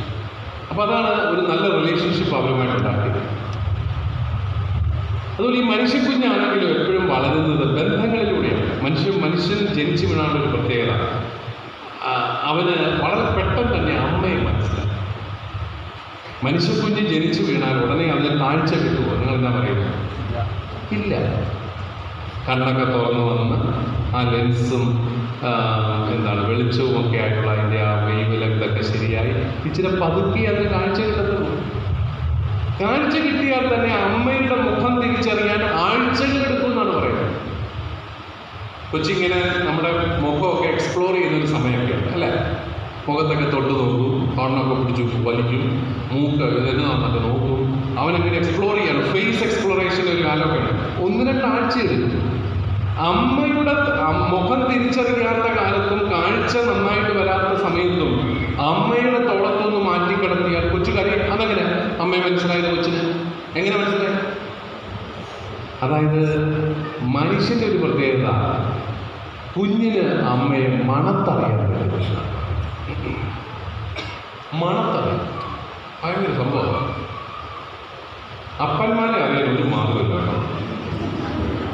അപ്പനിങ്ങനെ ഞാനാണ് ഇതിൻ്റെ എല്ലാ രചനയും സംവിധാനവും എന്നൊക്കെ പറഞ്ഞാൽ തെക്ക് വടക്ക് നടക്കാൻ നല്ലത് ഒരു കാര്യമില്ല. അപ്പനെ അപ്പാന്ന് വിളിക്കണമെങ്കിൽ ആര് കനിയണം? അമ്മ കനിയണം. അത് അമ്മമാരെ പറയത്തുള്ളൂ, അവരുടെ ബന്ധത്തുമില്ല. അമ്മയാണ് ചൂണ്ടിക്കാണിച്ചു മോനെ ഇതാണ് അപ്പൻ. അപ്പോൾ കൊച്ചു വിചാരിക്കുന്നത് ഈ അപ്പനെ ഇവിടെ കാണുന്നില്ലല്ലോ. അതേസമയം അയലോകത്തെ ചേട്ടൻ ഇടക്കിടയ്ക്ക് ജോലി വരുന്നുണ്ട്. ഇത് ഞാനിങ്ങനെയാണോ അപ്പൻ? ആ വലിയ പോലെ അങ്ങനെ പറയല്ലേ, കുടുംബ പ്രശ്നമാവും. നിന്റെ അപ്പൻ ഇതാണ്. ഏത്? ആ ഫോട്ടോയ്ക്കകത്ത് കാണുന്ന ഏതാണ് നിന്റെ അപ്പൻ? പുള്ളി എന്ത് ചെയ്യും? വരും.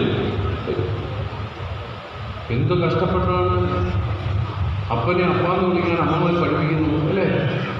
അതിൻ്റെ പേരിൽ മാത്രം എല്ലാ അപ്പന്മാരും അമ്മമാരോട് നന്ദിയുള്ളവരായിരിക്കണം.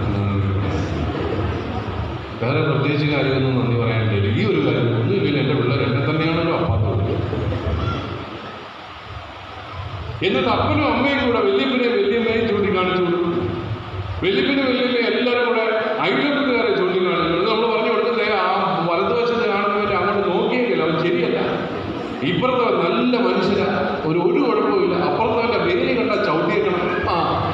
ഇവന്മാർ സംശയിക്കണം, ഇവന്മാരെല്ലാം പിടിയിട്ടിട്ടില്ല, സൂക്ഷിച്ചു വേണം. നമ്മളാണ് ഈ പിള്ളേരെ ഇതെല്ലാം പറഞ്ഞു പഠിപ്പിച്ചു. വേലിക്കെട്ടുകൾ ഉണ്ടാക്കി കൊടുക്കുകയാണ് കുഞ്ഞുങ്ങളുടെ മനസ്സ്. അങ്ങനെ ബന്ധങ്ങൾ ഉണ്ടാകണം. അതുകൊണ്ടാണ് പറയുന്നത് ഒരു കുഞ്ഞിന് വളരാൻ ഒരു ഗ്രാമം മുഴുവൻ വേണമെന്ന് പറയാം. അങ്ങനെ കൊച്ചു പള്ളിയിൽ കുഞ്ഞുനാളിൽ വരുമ്പോൾ അവിടെ തിളങ്ങുന്ന കുർബാനക്കുപ്പായൊക്കെ ഒരു പാർക്ക് നിൽക്കുന്നു. ഇതാണ് അപ്പോൾ പിള്ളേർ ഈ പള്ളി വരുമ്പോൾ കണ്ണുമഴിച്ച് നോക്കും. നിങ്ങൾ കണ്ടിട്ടുണ്ടോ? നിങ്ങൾ പറഞ്ഞു പിതാവ് ഇതൊക്കെ എവിടെ കാണാൻ നേരമെന്നാണ്. ഞാനിതൊക്കെ കാണുന്നു. കുഞ്ഞുങ്ങളുടെ ആ കാഴ്ച എത്ര മനോഹരമാണ്. അവർ കണ്ണു വീഴിച്ച് നോക്കുക ഇവിടെ മുഴുവൻ. അപ്പോൾ അവർ പുതിയ ഒരു ബന്ധം അവർ കണ്ടെത്തുകയാണ്. വിചാരിച്ച് അല്ലെങ്കിൽ സിസ്റ്റേഴ്സ്. അങ്ങനെ ബന്ധങ്ങൾ കൂടി വരികയാണ്. അങ്ങനെ ഒരു 5-6 മാസമൊക്കെ ആകുമ്പോൾ കൊച്ചു നീന്തി നടക്കുന്ന പ്രായമാകുമ്പോൾ ഒരു കാര്യം കൂടെ കണ്ടുപിടിക്കും. വൈകുന്നേരമാകുമ്പോൾ നമ്മുടെ കൊലകൊമ്പനപ്പനും വായാടി അമ്മയും കൂടെ ഒരു മീശക്കാരൻ ചേട്ടൻ്റെ പടത്തിൻ്റെ മുമ്പിൽ വന്നിരുന്ന് ഏതാണ്ടൊക്കെ കൊടുക്കുന്നു. അതാരാന്നൊക്കെ ചോദിക്കുമ്പോൾ ഇല്ലും മിണ്ടാതെ പ്രാർത്ഥിക്കുന്നൊക്കെ പറഞ്ഞ് കൈയിട്ട് പോയി പിടിപ്പിക്കുന്നു. അപ്പോൾ കൊച്ചിന് മനസ്സിലായി എൻ്റെ അപ്പനും അമ്മയും ഇങ്ങനെ ഇരിക്കണമെങ്കിൽ ഈ ഭിത്തിയിലിരിക്കുന്ന ചേട്ടൻ അപാര സംഭവമായിരിക്കും. കാരണം അല്ലെങ്കിൽ ഇങ്ങനെ ഇരിക്കൂ. ഇവരാരുടെ മുമ്പിൽ ഇരിക്കാത്ത പാർട്ടികളാണ്. ഈ കർത്താവിൻ്റെ അതാണ് ഈ തിരുഹൃദയ രൂപത്തിന് മുമ്പുള്ള പ്രാർത്ഥനയാണത്. അത് കുഞ്ഞും കണ്ടു വളരേണ്ടത് ആദ്യ മാസങ്ങളിലാണ്. അതുകൊണ്ടാണ് കുടുംബപ്രാർത്ഥന ഇല്ലാത്ത വീടുകളിലെ പിള്ളേരെ നിങ്ങൾ മുമ്പിലും പുറകിലും ഇരുത്തി വേദപാഠം പഠിപ്പിച്ചായിരുന്നു അതിൻ്റെ തലയിൽ കയറുന്നത്. അതേസമയം കുടുംബ പ്രാർത്ഥനയ്ക്കായിട്ട് അപ്പനും അമ്മയും മക്കളും ഈ തിരുഹൃദയ രൂപത്തിന് മുമ്പിൽ ഇരുന്ന് പ്രാർത്ഥിക്കുന്നത് കണ്ടു വളരുന്ന മക്കൾ 1-ാം ക്ലാസ്സിൽ വേദപാഠത്തിന് ചെല്ലുമ്പോൾ ദൈവം സർവശക്തനാണെന്ന് പറഞ്ഞാൽ കൊച്ചു തലകുലുക്കി സമ്മതിക്കും. കാരണം അതെനിക്ക് അറിയാമല്ലോ. അയ്യോ എൻ്റെ അപ്പനെയും അമ്മയും അങ്ങനെ ഇരുത്തണമെങ്കിൽ അത് അപാര ശക്തിയുള്ള ആളായിരുന്നു. അതാണ് കുഞ്ഞിൻ്റെ ആദ്യത്തെ വേദപാഠം. ദൈവം സർവശക്തനാണ്. അങ്ങനെ പതുക്കെ തുടങ്ങുകയാണ്. കൊച്ചിൻ്റെ ജീവിതത്തിലെ ബന്ധങ്ങളെല്ലാം തുടങ്ങുകയാണ്. ഈ ബന്ധങ്ങളിലൂടെയാണ് കുഞ്ഞ് ജീവിതത്തിൽ വളരുന്നത്. അതുകൊണ്ടാണ് പിന്നെ കുറച്ച് നാൾ കഴിയുമ്പോഴത്തേക്കും ഈ വീട്ടുകാർ മാത്രം പോരെ കൊച്ചിന്.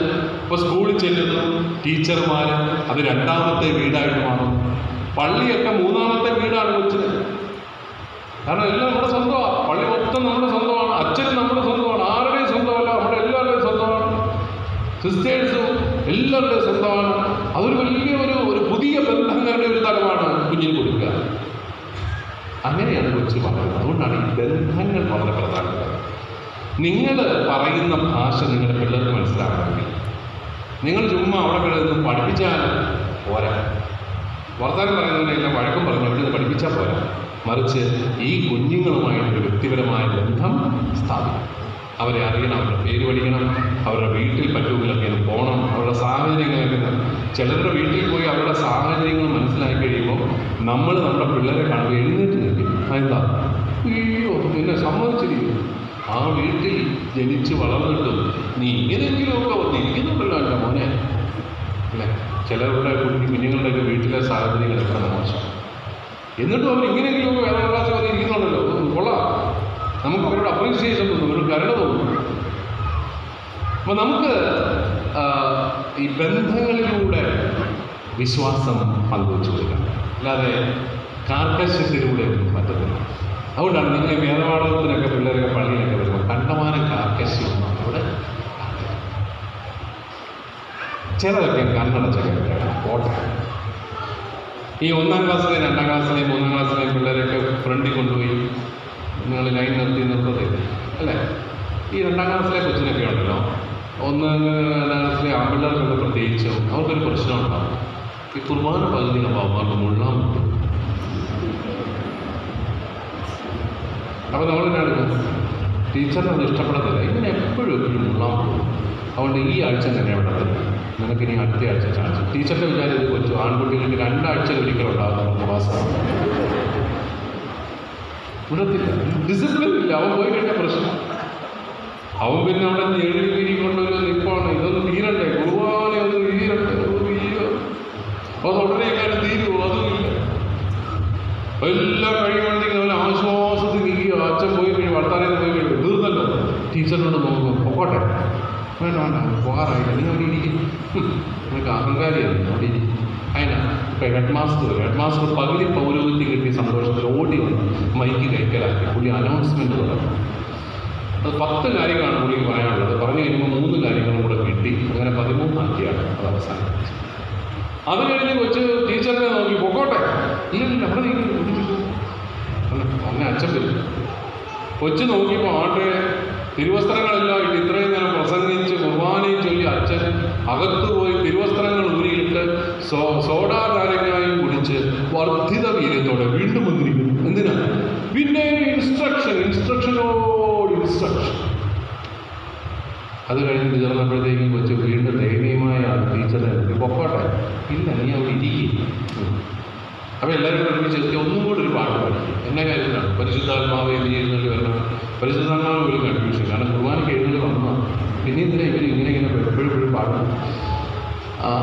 അത് പാടി കഴിഞ്ഞപ്പോൾ അവൻ പിന്നെ നോക്കും പൊക്കോട്ടെ. അച്ഛൻ വന്ന് അനൗൺസ് ചെയ്യും ഏത് ക്ലാസ്സാണ്. 1 Aയും 2 Bയും 3 Cയുമാണ്. ഈ പാവത്താൻ ഒന്നും വിളിക്കാത്ത പിന്നെ അവൻ കാത്തിരിക്കുകയാണ്. ഇതെല്ലാം കഴിഞ്ഞ് അവസാനം ഇവനെ വിടുമ്പോൾ അവൻ എന്നെ ആശ്വാസത്തോടെയാണ് പള്ളിയിൽ നിന്ന് പറഞ്ഞ് അവൻ ടോയ്ലറ്റിലേക്ക് ഓടുകയാണ്. ആ പയ്യന് ഭാവിയിൽ പള്ളിയോട് ഇഷ്ടം തോന്നിയില്ലെങ്കിൽ അതിന് കാരണക്കാർ നമ്മൾ കൂടി അല്ലേ. അതാണ് ചൈൽഡ് ഫ്രണ്ട്ലി ആവണം. നമ്മൾ കുറച്ച് ചൈൽഡ് ഫ്രണ്ട്ലി. ഒരു 3ാം ക്ലാസ് വരെയുള്ള കുഞ്ഞുങ്ങളെ ഒന്നും കണ്ടമാനം ഒന്നും ഡിസിപ്ലിൻ പഠിപ്പിക്കാൻ പോകരുത്. അവൻ ഇച്ചിരി അവിടെ ഇരിക്കുകയോ ചെയ്യാം. ഒരു 4ാം ക്ലാസ് മുഴുവൻ പഠിച്ചാൽ. അപ്പം അതുകൊണ്ട് അതല്ലെങ്കിൽ ഈ 1ാം ക്ലാസ് ഒരു 3ാം ക്ലാസ് വരെയുള്ള പിള്ളേർ അമ്മമാരുടെ കൂടെ വിട്ടാൽ അവർ വളരെ ശാന്തമായിട്ട് നിൽക്കണം. അമ്മയുടെ കൂടെ ഒരു വഴക്കുണ്ടാകുന്നൊന്നുമില്ല. അവിടെ അതൊരു ഭയങ്കര അത്ഭുതമായി അമ്മമാരുടെ ഒരു സാന്നിധ്യം. പിന്നെ അമ്മയും കൂടെ പള്ളി വരണം. അപ്പോൾ നമുക്കിങ്ങനെ അല്ലെങ്കിൽ നമ്മുടെ ഈ കാർക്കശ്യത്തിൻ്റെ ആർഗ്യുമെന്റുകളായിട്ട് മാറും. ഭയങ്കര സ്ട്രിക്റ്റ്, എൻ്റെ ക്ലാസ്സിൽ ആരും അനങ്ങത്തൊന്നുമില്ല. പക്ഷെ ആ വിശ്വാസം പഠിക്കും. കാരണം കണക്ക് പഠിപ്പിക്കുന്ന പോലെയോ സയൻസ് പഠിപ്പിക്കുന്ന പോലെയല്ല വിശ്വാസം പഠിക്കും. വിശ്വാസം ഒരു ബന്ധമാണ്.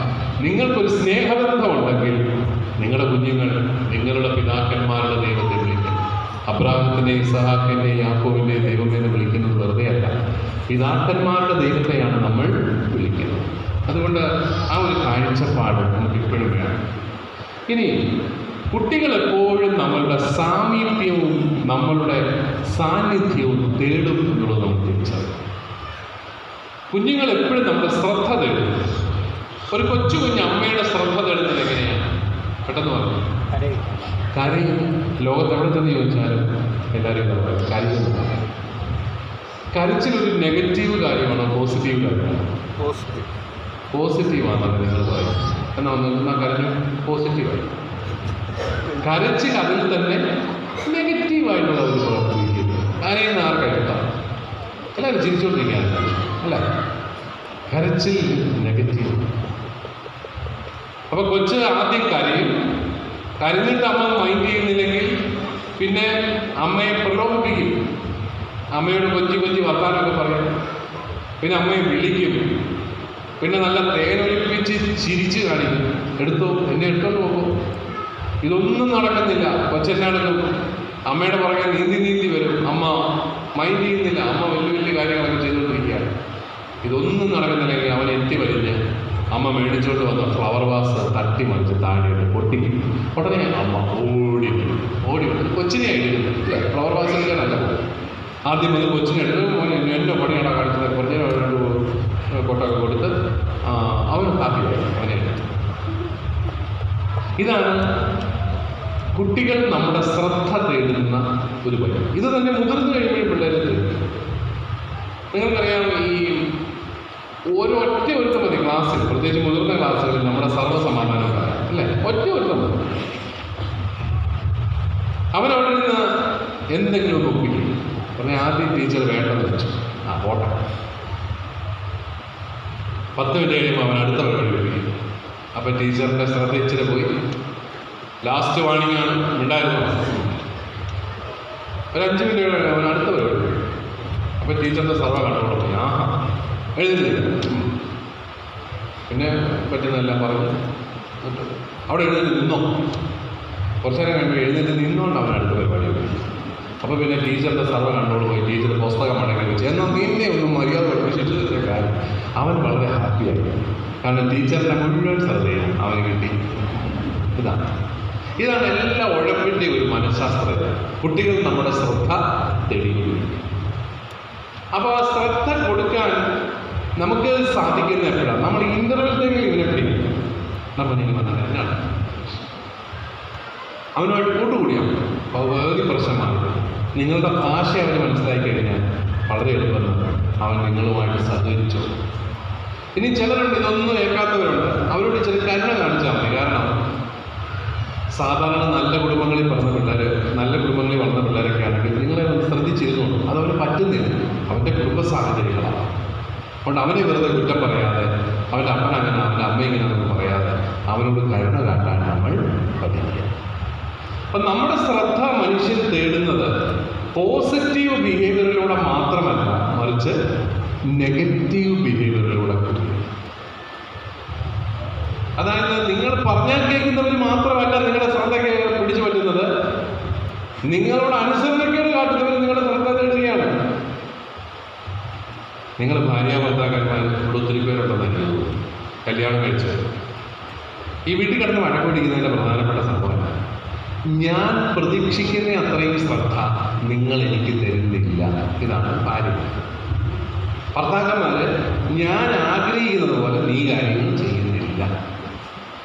സത്യം പറയുന്നത് രണ്ടും എന്നെ കുറച്ചുകൂടെ സ്നേഹിക്കണം എന്നുള്ളൊരു ഡിമാൻഡാണ്. എല്ലാ വഴക്കുകളുടെയും അടിസ്ഥാനം പിരിഞ്ഞു പോകാനോ ഒന്നുമല്ല, മറിച്ച് കൂടുതൽ സ്നേഹിക്കാനായിട്ടുള്ള ഡിമാൻഡിങ് ആണ് എല്ലാ വഴക്കുകളും. അതങ്ങനെ ഒന്ന് മനസ്സിലാക്കി കഴിഞ്ഞാൽ എല്ലാം തമാശ. അടുത്ത പ്രാവശ്യം കെട്ടിയോ വഴക്ക് പിടിച്ചോണ്ട് വരുമ്പോൾ നിങ്ങൾ മനസ്സിൽ മനസ്സിലായി എന്താണ് ശകലകൂടെ സ്നേഹം വേണമെന്ന് മനസ്സിലായി. എന്നാ കോമഡി ആയിരിക്കും. അതുപോലെ ഭാര്യകൾ എന്തെങ്കിലും കലവല പറയുമ്പോഴും ഭർത്താവും മനസ്സിൽ പറയണം, മനസ്സിലായി, കുറച്ചുകൂടെ ശ്രദ്ധ വേണം, എനിക്ക് പിടികിട്ടി, തരാം കേട്ടോ എന്നൊക്കെ പറഞ്ഞു. അതാ ഇപ്പൊ ഭാര്യ ഇങ്ങനെ ഞാൻ ഫേസ്ബുക്കിൽ കണ്ടാണ്. ഭാര്യ ഭയങ്കര വീട്ടിലെ തൊഴിലെല്ലാം ഞാൻ തന്നെ ചെയ്യണം, ഇവിടെ തുണി അലക്കണം, അത് ചെയ്യണം, ഇത് ചെയ്യണം, നിങ്ങളിങ്ങനെ ചുമ്മാ അവിടെ പത്രം വായിച്ചിരിക്കുക. ഉടനെ ഭർത്താവ് മാനസാന്തരപ്പെട്ടു വന്നു. എന്നാൽ നീ ആ തുണി ഇങ്ങോട്ട് ഞാൻ കഴിയാം. അയ്യോ അത് വേണ്ട, ഞാൻ കഴിക്കണം. അത് പിന്നെന്താ ഇത്ര നിലങ്ങനെ തുണി കഴിയില്ല. അല്ലോ നിങ്ങൾ പോയി ഇങ്ങനെ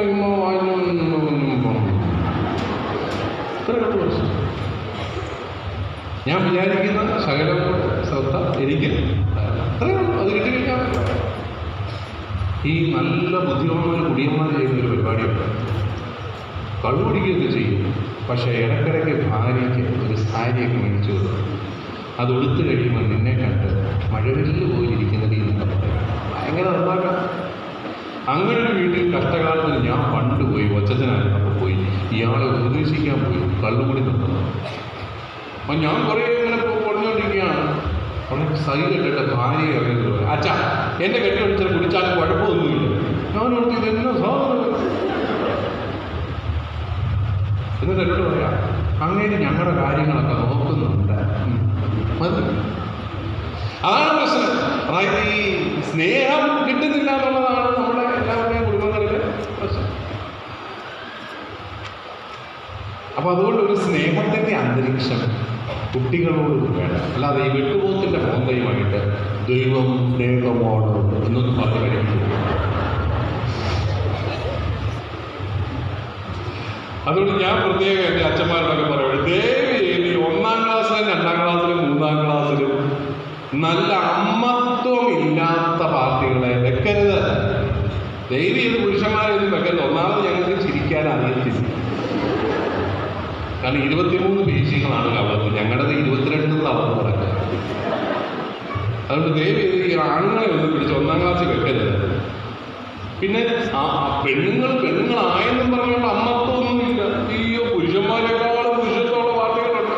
എൻ്റെ കർത്താവേ എന്നും പറയാം. അവരെയൊക്കെ കൊണ്ടുപോയി 1-ാം ക്ലാസ്സിൽ വെച്ചാൽ അവരെ കണ്ട് തലയിറങ്ങി വീഴും നമ്മുടെ പിള്ളേർ. പിന്നെ അവർ സൺഡേ സ്കൂളിനെ സ്നേഹിക്കത്തില്ല. അതുകൊണ്ട് നല്ല സ്നേഹമുള്ള അമ്മമാരെ ഇടവകയിൽ നിന്ന് തപ്പി പിടിച്ച് അവർ വലിയ 2-ാം വത്തിക്കാൻ കൗൺസിലൊന്നും പഠിപ്പിച്ചില്ലെങ്കിലും കുഴപ്പമില്ല. അവർ ആ കുഞ്ഞുങ്ങളോട് ഇച്ചിരി നല്ല കാര്യങ്ങളൊക്കെ പറഞ്ഞിട്ടാണ് 1-ാം ക്ലാസ്സിലും 2-ാം ക്ലാസ്സിലും. ബാക്കി എല്ലാ സ്കൂളുകളിലും പ്രൊമോഷൻ 1-ൽ നിന്ന് 10ലേക്കാണെങ്കിൽ ഞാൻ പറയും സൺഡേ സ്കൂളിലെ പ്രൊമോഷൻ 10-ാം ക്ലാസ്സിൽ തുടങ്ങിയിട്ട് 1-ാം ക്ലാസ്സിലേക്കാണ് വരേണ്ടത്. കാരണം ആ കുഞ്ഞുങ്ങളിൽ സഭയോടും ഈശോയോടും സ്നേഹം ജനിപ്പിക്കുക എന്നുള്ളതാണ് ഏറ്റവും പ്രധാനം. നല്ല അധ്യാപകരും അല്ലാതെ നിങ്ങൾ ആദ്യം വന്ന ഫ്രഷ് പാർട്ടികളെ ഒന്ന് പിടിച്ച് 1-ാം ക്ലാസ് ഏൽപ്പിച്ചേക്കരുത്. നിങ്ങൾ പണി പാടും.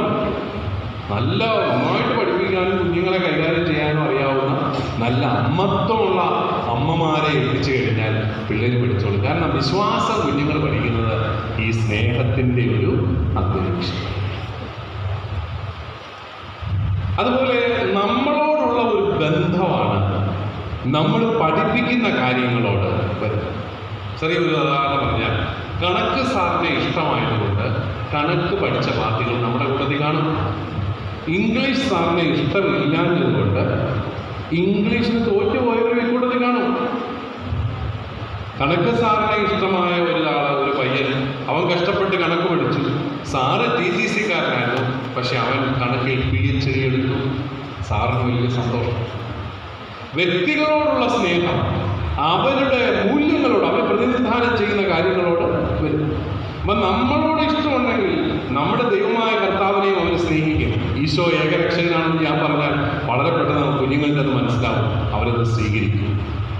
അതുകൊണ്ടാണ് നല്ല ബന്ധങ്ങളിലൂടെയും സ്നേഹത്തിലൂടെയും എല്ലാം നിങ്ങൾ കുഞ്ഞുങ്ങളെ നേടിയെടുക്കണം. ഈ മാതാപിതാക്കൾ തമ്മിലുള്ള ഒരു സ്നേഹമൊക്കെ കുഞ്ഞുങ്ങൾക്ക് എന്തെങ്കിലും പ്രിയപ്പെട്ടതാണെന്ന് നിങ്ങൾക്കറിയാം. നമ്മുടെയൊക്കെ വീടുകളിൽ പ്രശ്നം പിള്ളേർ സ്നേഹമൊന്നും കണ്ടു വളരുന്നത്. പപ്പായും മമ്മിയും കൂടെ സ്നേഹം പ്രകടിപ്പിക്കുന്നത് കണ്ടിട്ടുള്ളവർ കൈവക്കുക എന്ന് പറഞ്ഞു. സ്കൂളിൽ ചെന്ന് പിള്ളേരെല്ലാവരും കൂടെ അയ്യേ വൃത്തികേടെന്ന് പറഞ്ഞ് തല നടത്തി വെച്ചു. സ്നേഹം പ്രകടിപ്പിക്കുന്നത് മോശമാണ്, അത് പബ്ലിക്കായിട്ട് ചെയ്യാൻ പറ്റില്ല. സായിപ്പും മാതാമയും അത് പബ്ലിക്കായിട്ടൊക്കെ ചെയ്യും. ഒരു ഉമ്മയൊക്കെ കൊടുക്കും പബ്ലിക്കായിട്ട്. നമ്മളതെല്ലാം പോയി ഒളിഞ്ഞു നോക്കുകയും ചെയ്യും. പക്ഷെ നമ്മൾ പബ്ലിക്കായിട്ടൊരു സ്നേഹം പ്രകടിപ്പിക്കണം, അത് മ്ലേച്ഛമാണ്. രണ്ടാമത്തെ ചോദ്യം, പപ്പായും മമ്മിയും തമ്മിൽ ചീത്ത പറയുന്നതും തല്ലു പിടിക്കുന്നതും കണ്ടിട്ടുള്ളവർ കൈവക്കുക. 99% കുട്ടികൾക്ക് കൈവക്കി. അത് പബ്ലിക്കായിട്ട് നടത്താൻ പറ്റിയ കാര്യമാണല്ലോ. ചീത്ത പറയുന്നു, വഴക്കുപിടിക്കുന്നു. സ്നേഹം പ്രകടിപ്പിക്കുന്നത് വളരെ മോശമാണ്. നമ്മുടെ കുഞ്ഞുങ്ങൾക്കൊക്കെ കൊതിയാണ് അപ്പനും അമ്മയും കൂടെ സ്നേഹമായിട്ടൊക്കെ ഇരിക്കുന്നത് കാണാൻ. നിങ്ങൾ ഈ ചെറുപ്പക്കാരുണ്ടാക്കി പിള്ളേരുള്ള മാതാപിതാക്കൾ ഇതിനകത്തുണ്ടെങ്കിൽ നിങ്ങൾക്കറിയാം, നിങ്ങൾ ഭാര്യയും ഭർത്താവും കൂടെ ഒരു ഞായറാഴ്ച ഉച്ച കഴിഞ്ഞ് സന്തോഷമായിട്ട് ഇച്ചിരി വർത്താനം പറയാൻ കിട്ടി, സമയം കിട്ടി, ഭാര്യയും ഭർത്താവും കൂടെ കട്ടിലേക്ക് കടന്ന് ഇച്ചിരി വർത്താനമൊക്കെ പറഞ്ഞുകൊണ്ടിരിക്കാൻ മതി. കഥ കൽപ്പം തുറന്നു കിടക്കും. നിങ്ങളുടെ ഊപ്പിരി പയ്യനോ പെൺകുട്ടിയോ ഇത് കണ്ടു പപ്പായും മമ്മിയും കൂടെ കട്ടിലേക്ക് കിടപ്പുണ്ട്, നല്ല സ്നേഹം, നല്ല വർത്താനം. അവരെന്നെ എടുക്കും, ഓടി വന്ന് കഥക് തള്ളി തുറന്ന് 3 എണ്ണം ഉണ്ടെങ്കിൽ 3 കൂടെ വന്നിട്ട് എവിടെയാണ് കിടക്കാൻ പോകുന്നത്? നിങ്ങളുടെ നാട്ടിൽ കയറി കിടക്കും. അപ്പം നിങ്ങൾ പറയുന്നത് ഉഴപ്പി, എത്ര നാൾ കൂടിയായി ഞാൻ ഇച്ചിരി വർത്താനം. പക്ഷെ പിള്ളേർ ഉഴക്കുന്നതൊന്നുമല്ല, അവർക്ക് കൊതിയാണ് അപ്പനും അമ്മയും കൂടെ സ്നേഹമായിട്ട് ചില വർത്താനം പറയുന്നത് കാണാം. പക്ഷെ നമ്മൾ അങ്ങനത്തെ അവസരമൊന്നും അവർക്ക് കൊടുക്കാറില്ല. അതാണ് പ്രശ്നം. അത് എന്ന് പറഞ്ഞ പോലെ തന്നെയാണ് ഒരു സ്നേഹത്തിൻ്റെ അന്തരീക്ഷമാണ് കുടുംബാന്തരീക്ഷം. അതാണ് നമ്മൾ സൺഡേ സ്കൂളിൽ കൊടുക്കേണ്ടത്. സൺഡേ സ്കൂളിനെ നിങ്ങൾ സെക്കുലർ സ്കൂളായിട്ടോ വലിയ CBSE സ്കൂളായിട്ടോ ICSE സ്കൂളായിട്ടോ രൂപാന്തരപ്പെടുത്തരുതേ പ്രിയപ്പെട്ടത്. ഇതൊരു ഫാമിലിയാണ്. ഇവിടെ അപ്പനുണ്ട്, അമ്മയുണ്ട്, അച്ഛനുണ്ട്, അമ്മയുണ്ട്, ചേട്ടന്മാരുണ്ട്, ചേച്ചിമാരുണ്ട്. അതാണ് സൺഡേ സ്കൂൾ. സൺഡേ സ്കൂളിനെ ഒരു കുടുംബമായിട്ട് റീക്രിയേറ്റ് ചെയ്യും. അതല്ലെങ്കിൽ പിള്ളേർക്ക് വിശ്വാസം ഒരിക്കലും മനസ്സിലാക്കും. അപ്പോൾ നിങ്ങളോടുള്ള ഒരു ബന്ധം കുഞ്ഞുങ്ങൾക്ക് വിശ്വാസത്തോടും ഉണ്ടാവും എന്നുള്ളതാണ് പ്രധാനം. അതുപോലെ തന്നെ നിങ്ങൾ അവർക്ക് ആശ്വാസ കേന്ദ്രങ്ങളായിട്ട് മാറും. അധ്യാപകരെന്ന് പറഞ്ഞാൽ ആശ്വാസ കേന്ദ്രങ്ങൾ. അവർക്കൊരു വിഷമം ഉണ്ടായാൽ അതൊന്ന് ഒപ്പിയെടുക്കാൻ ഞായറാഴ്ച വരുമ്പോൾ ടീച്ചറിനെ കാണാൻ ഇച്ചിരി വർത്തമാനം പറയാം. അതുകൊണ്ടാണ് കുട്ടികളോട് വർത്തമാനം പറയാൻ സമയമുണ്ട്. ഇന്റർവെൽ ടൈമിൽ എല്ലാവരും കൂടെ സ്റ്റാഫ് റൂമിൽ പോയി നേരത്തേക്കാപ്പൊക്കെ വെച്ചോണ്ടിരിക്കുക. ഒരു കാപ്പിയൊക്കെ എടുത്ത് ഇങ്ങനെ പോരണം. കുഞ്ഞുങ്ങൾക്ക് അടുത്ത് വന്ന് മക്കളെ വേണം വർത്തമാനം. അവരുമായിട്ട് ഇച്ചിരി കൂട്ടൊക്കെ കൂടി കഴിയുമ്പോൾ നിങ്ങൾ പറയുന്ന ഭാഷ വളരെ പെട്ടെന്ന് അവർക്ക് മനസ്സിലാവും. നിങ്ങളോടൊരു സ്നേഹമാവും, ഭയങ്കര അടുപ്പം വരും. ആ അടുപ്പത്തിൽ നിന്ന് അവർക്ക് വിഷമങ്ങൾ ഉണ്ടാകുമ്പോൾ അവർ നിങ്ങളുടെ അടുത്ത് പറയും. അപ്പോൾ അത് നമുക്കൊന്ന് കേൾക്കാൻ വേണം. കേട്ടാൽ മതി. നിങ്ങളായിട്ട് ഒന്നൊരു വിഷമം പരിഹരിക്കണം. കേട്ടാൽ അതിനൊന്നും മറുപടി പറഞ്ഞില്ലെങ്കിലും കുഴപ്പമില്ല. കേൾക്കാൻ ചെവികളാണ് അവർ അന്വേഷിക്കുന്നത്. അപ്പോൾ അങ്ങനെ ഒരു സേഫ് ഹെയ്വനായിട്ട് മാറാനായിട്ട്. ഈ മൃഗങ്ങൾ മനുഷ്യർ നമ്മളൊരു വ്യത്യാസം അറിയാം. മൃഗങ്ങൾ പേടിച്ചു കഴിഞ്ഞാൽ അവരെവിടെയെങ്കിലും ഇടങ്ങളിൽ പോയി ഒളിക്കും എന്ന് പറയാം. പട്ടിയോ പൂച്ചയോ നിങ്ങൾ പേടിപ്പിച്ചു കഴിഞ്ഞാൽ എവിടെയെങ്കിലും പോയി പാത്തില്ല. പക്ഷെ മനുഷ്യക്കുഞ്ഞ് പേടിച്ചു കഴിഞ്ഞാൽ ഒരു വ്യക്തിയുടെ അടുത്തേക്കാണ് കൊടുക്കുന്നത്. അതാരുടെ അടുത്തേക്കാണ്? അമ്മയുടെ അടുത്തേക്ക്, അല്ലെങ്കിൽ ഏറ്റവും പ്രിയപ്പെട്ട ആരുടെയും അടുത്തേക്ക്. അവരെ ഇങ്ങനെ കെട്ടിപ്പിടിച്ചിരുന്ന് കഴിയുമ്പോൾ അതിൻ്റെ പേടി പോകും. എന്നിട്ട് അത് തലതിരിഞ്ഞ് പേടിപ്പിച്ച ആളെ വെല്ലുവിളിക്കാത്തത്. ഇതാണ് കൊച്ചി എന്ന് പറഞ്ഞ പോലെയാണ്. നമുക്ക് നല്ലൊരു റിലേഷൻഷിപ്പ് ഉണ്ടെങ്കിൽ അവർക്കത് സ്ട്രെങ്തനിങ് ആണ്, അതായത് ശക്തിപ്പെടുത്തുന്ന, ശാക്തീകരിക്കുന്ന ബന്ധമാണ്. ജീവിതത്തെ നേരിടാനുള്ള ശക്തി കിട്ടുകയാണ്. അതുകൊണ്ട് നല്ല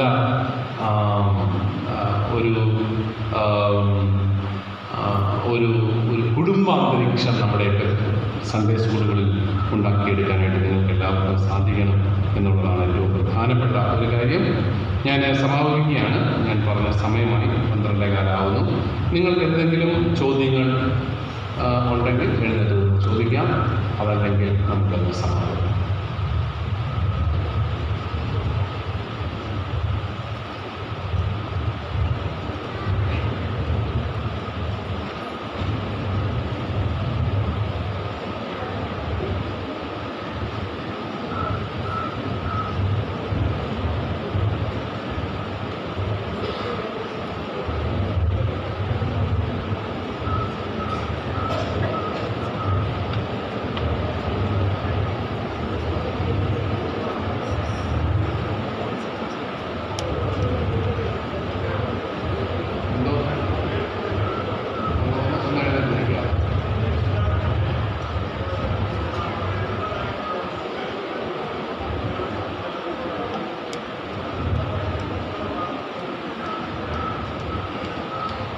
സാർ ചോദിച്ചത് മൊബൈൽ ഫോണിൻ്റെ ഉപയോഗത്തെക്കുറിച്ചാണ്. നമ്മുടെ സൺഡേ സ്കൂളിൽ മൊബൈൽ ഫോൺ ഉപയോഗം ഇല്ലല്ലോ.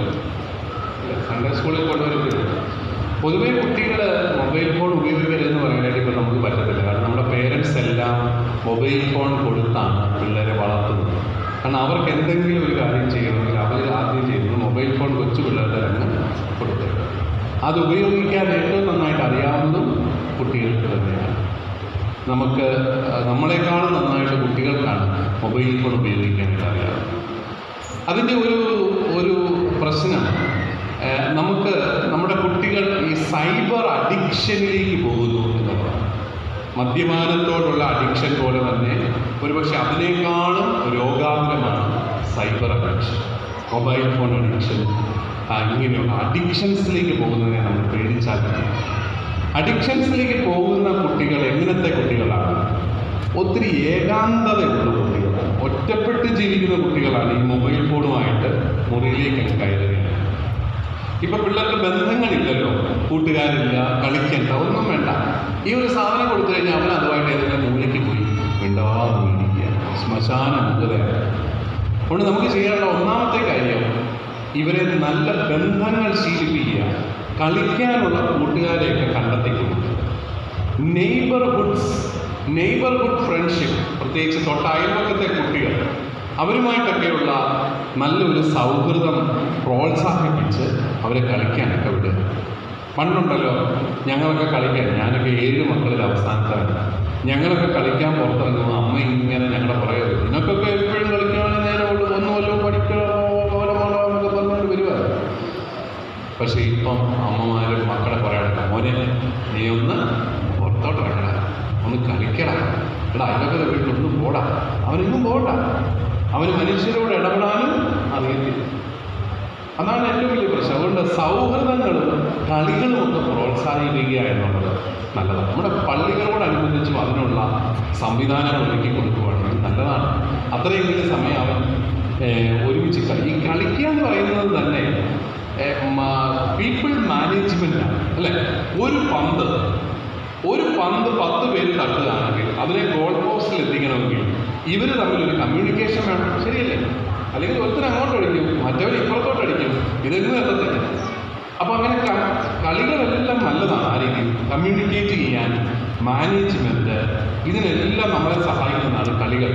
അതുകൊണ്ട് കളികൾ പ്രോത്സാഹിപ്പിക്കുക എന്നുള്ളതാണ് ഏറ്റവും പ്രധാനപ്പെട്ട ഒരു കാര്യം. 2, മൊബൈൽ ഫോണിനാണെങ്കിലും ടി വിക്കാണെങ്കിലും നിങ്ങളൊരു നിയന്ത്രണം വെക്കണം, ഒരു സമയം കൊടുക്കുക. ആ സമയത്ത് അവരെ നോക്കിക്കോളും. അപ്പോൾ ഒരു സെൽഫ് കൺട്രോൾ പതുക്കെ വളർത്തുക. അല്ലാതെ ഫുൾ ടൈം കൊടുക്കാതെ ഒരു സമയത്ത് നോക്കും, ബാക്കി സമയം പഠിക്കുകയോ കാര്യങ്ങളൊക്കെ ചെയ്യും. അങ്ങനെയൊക്കെയുള്ള നിയന്ത്രണങ്ങളിലൂടെ നമുക്കിതിനെ ഒന്ന് ശരിപ്പെടുത്തി എടുക്കാമെന്നല്ലാതെ ഇത് നിരോധിക്കാനോ ഒന്നും നമുക്ക് സാധിക്കാത്ത അവസ്ഥയാണ്. നമ്മൾ അങ്ങനെ ഒരു യുഗത്തിലേക്ക് വന്നു, സൈബർ ഏജിലായി. എന്നാ ചെയ്യാം? വേറെ എന്തെങ്കിലും ചോദിക്കാനുണ്ടോ? ഇല്ലെങ്കിൽ നമുക്ക് അവസാനിപ്പിക്കാൻ. നിങ്ങൾ വളരെ ശ്രദ്ധയോടുകൂടി ഇത്രയും പേര് അല്ലേ, ഞാൻ നല്ല മനുഷ്യൻ, നല്ല അധ്യാപകരാണെന്ന് ഞാൻ ചിന്തിക്കുകയായിരുന്നു. എല്ലാവരോടും ഒരു കൈയടിക്കാം. ഞങ്ങളെല്ലാം നല്ല വളരെ ശ്രദ്ധയോടുകൂടി നിങ്ങൾ കേട്ടിരുന്നു. ഞാൻ ഓർത്ത് കുറേ പേരൊക്കെ ഉറങ്ങുമായിരിക്കുന്നു കേട്ടോ, പക്ഷേ ആരും ഉറങ്ങിയൊന്നുമില്ല. നല്ല മനുഷ്യരാണ്. ഒന്നുകിൽ ഉറക്കമില്ലാത്തവരായിരിക്കും നിങ്ങൾ. അപ്പോൾ വളരെ ശ്രദ്ധിച്ചിരുന്നതിന് പ്രത്യേകമായിട്ടുള്ള നന്ദി പറയുന്നു.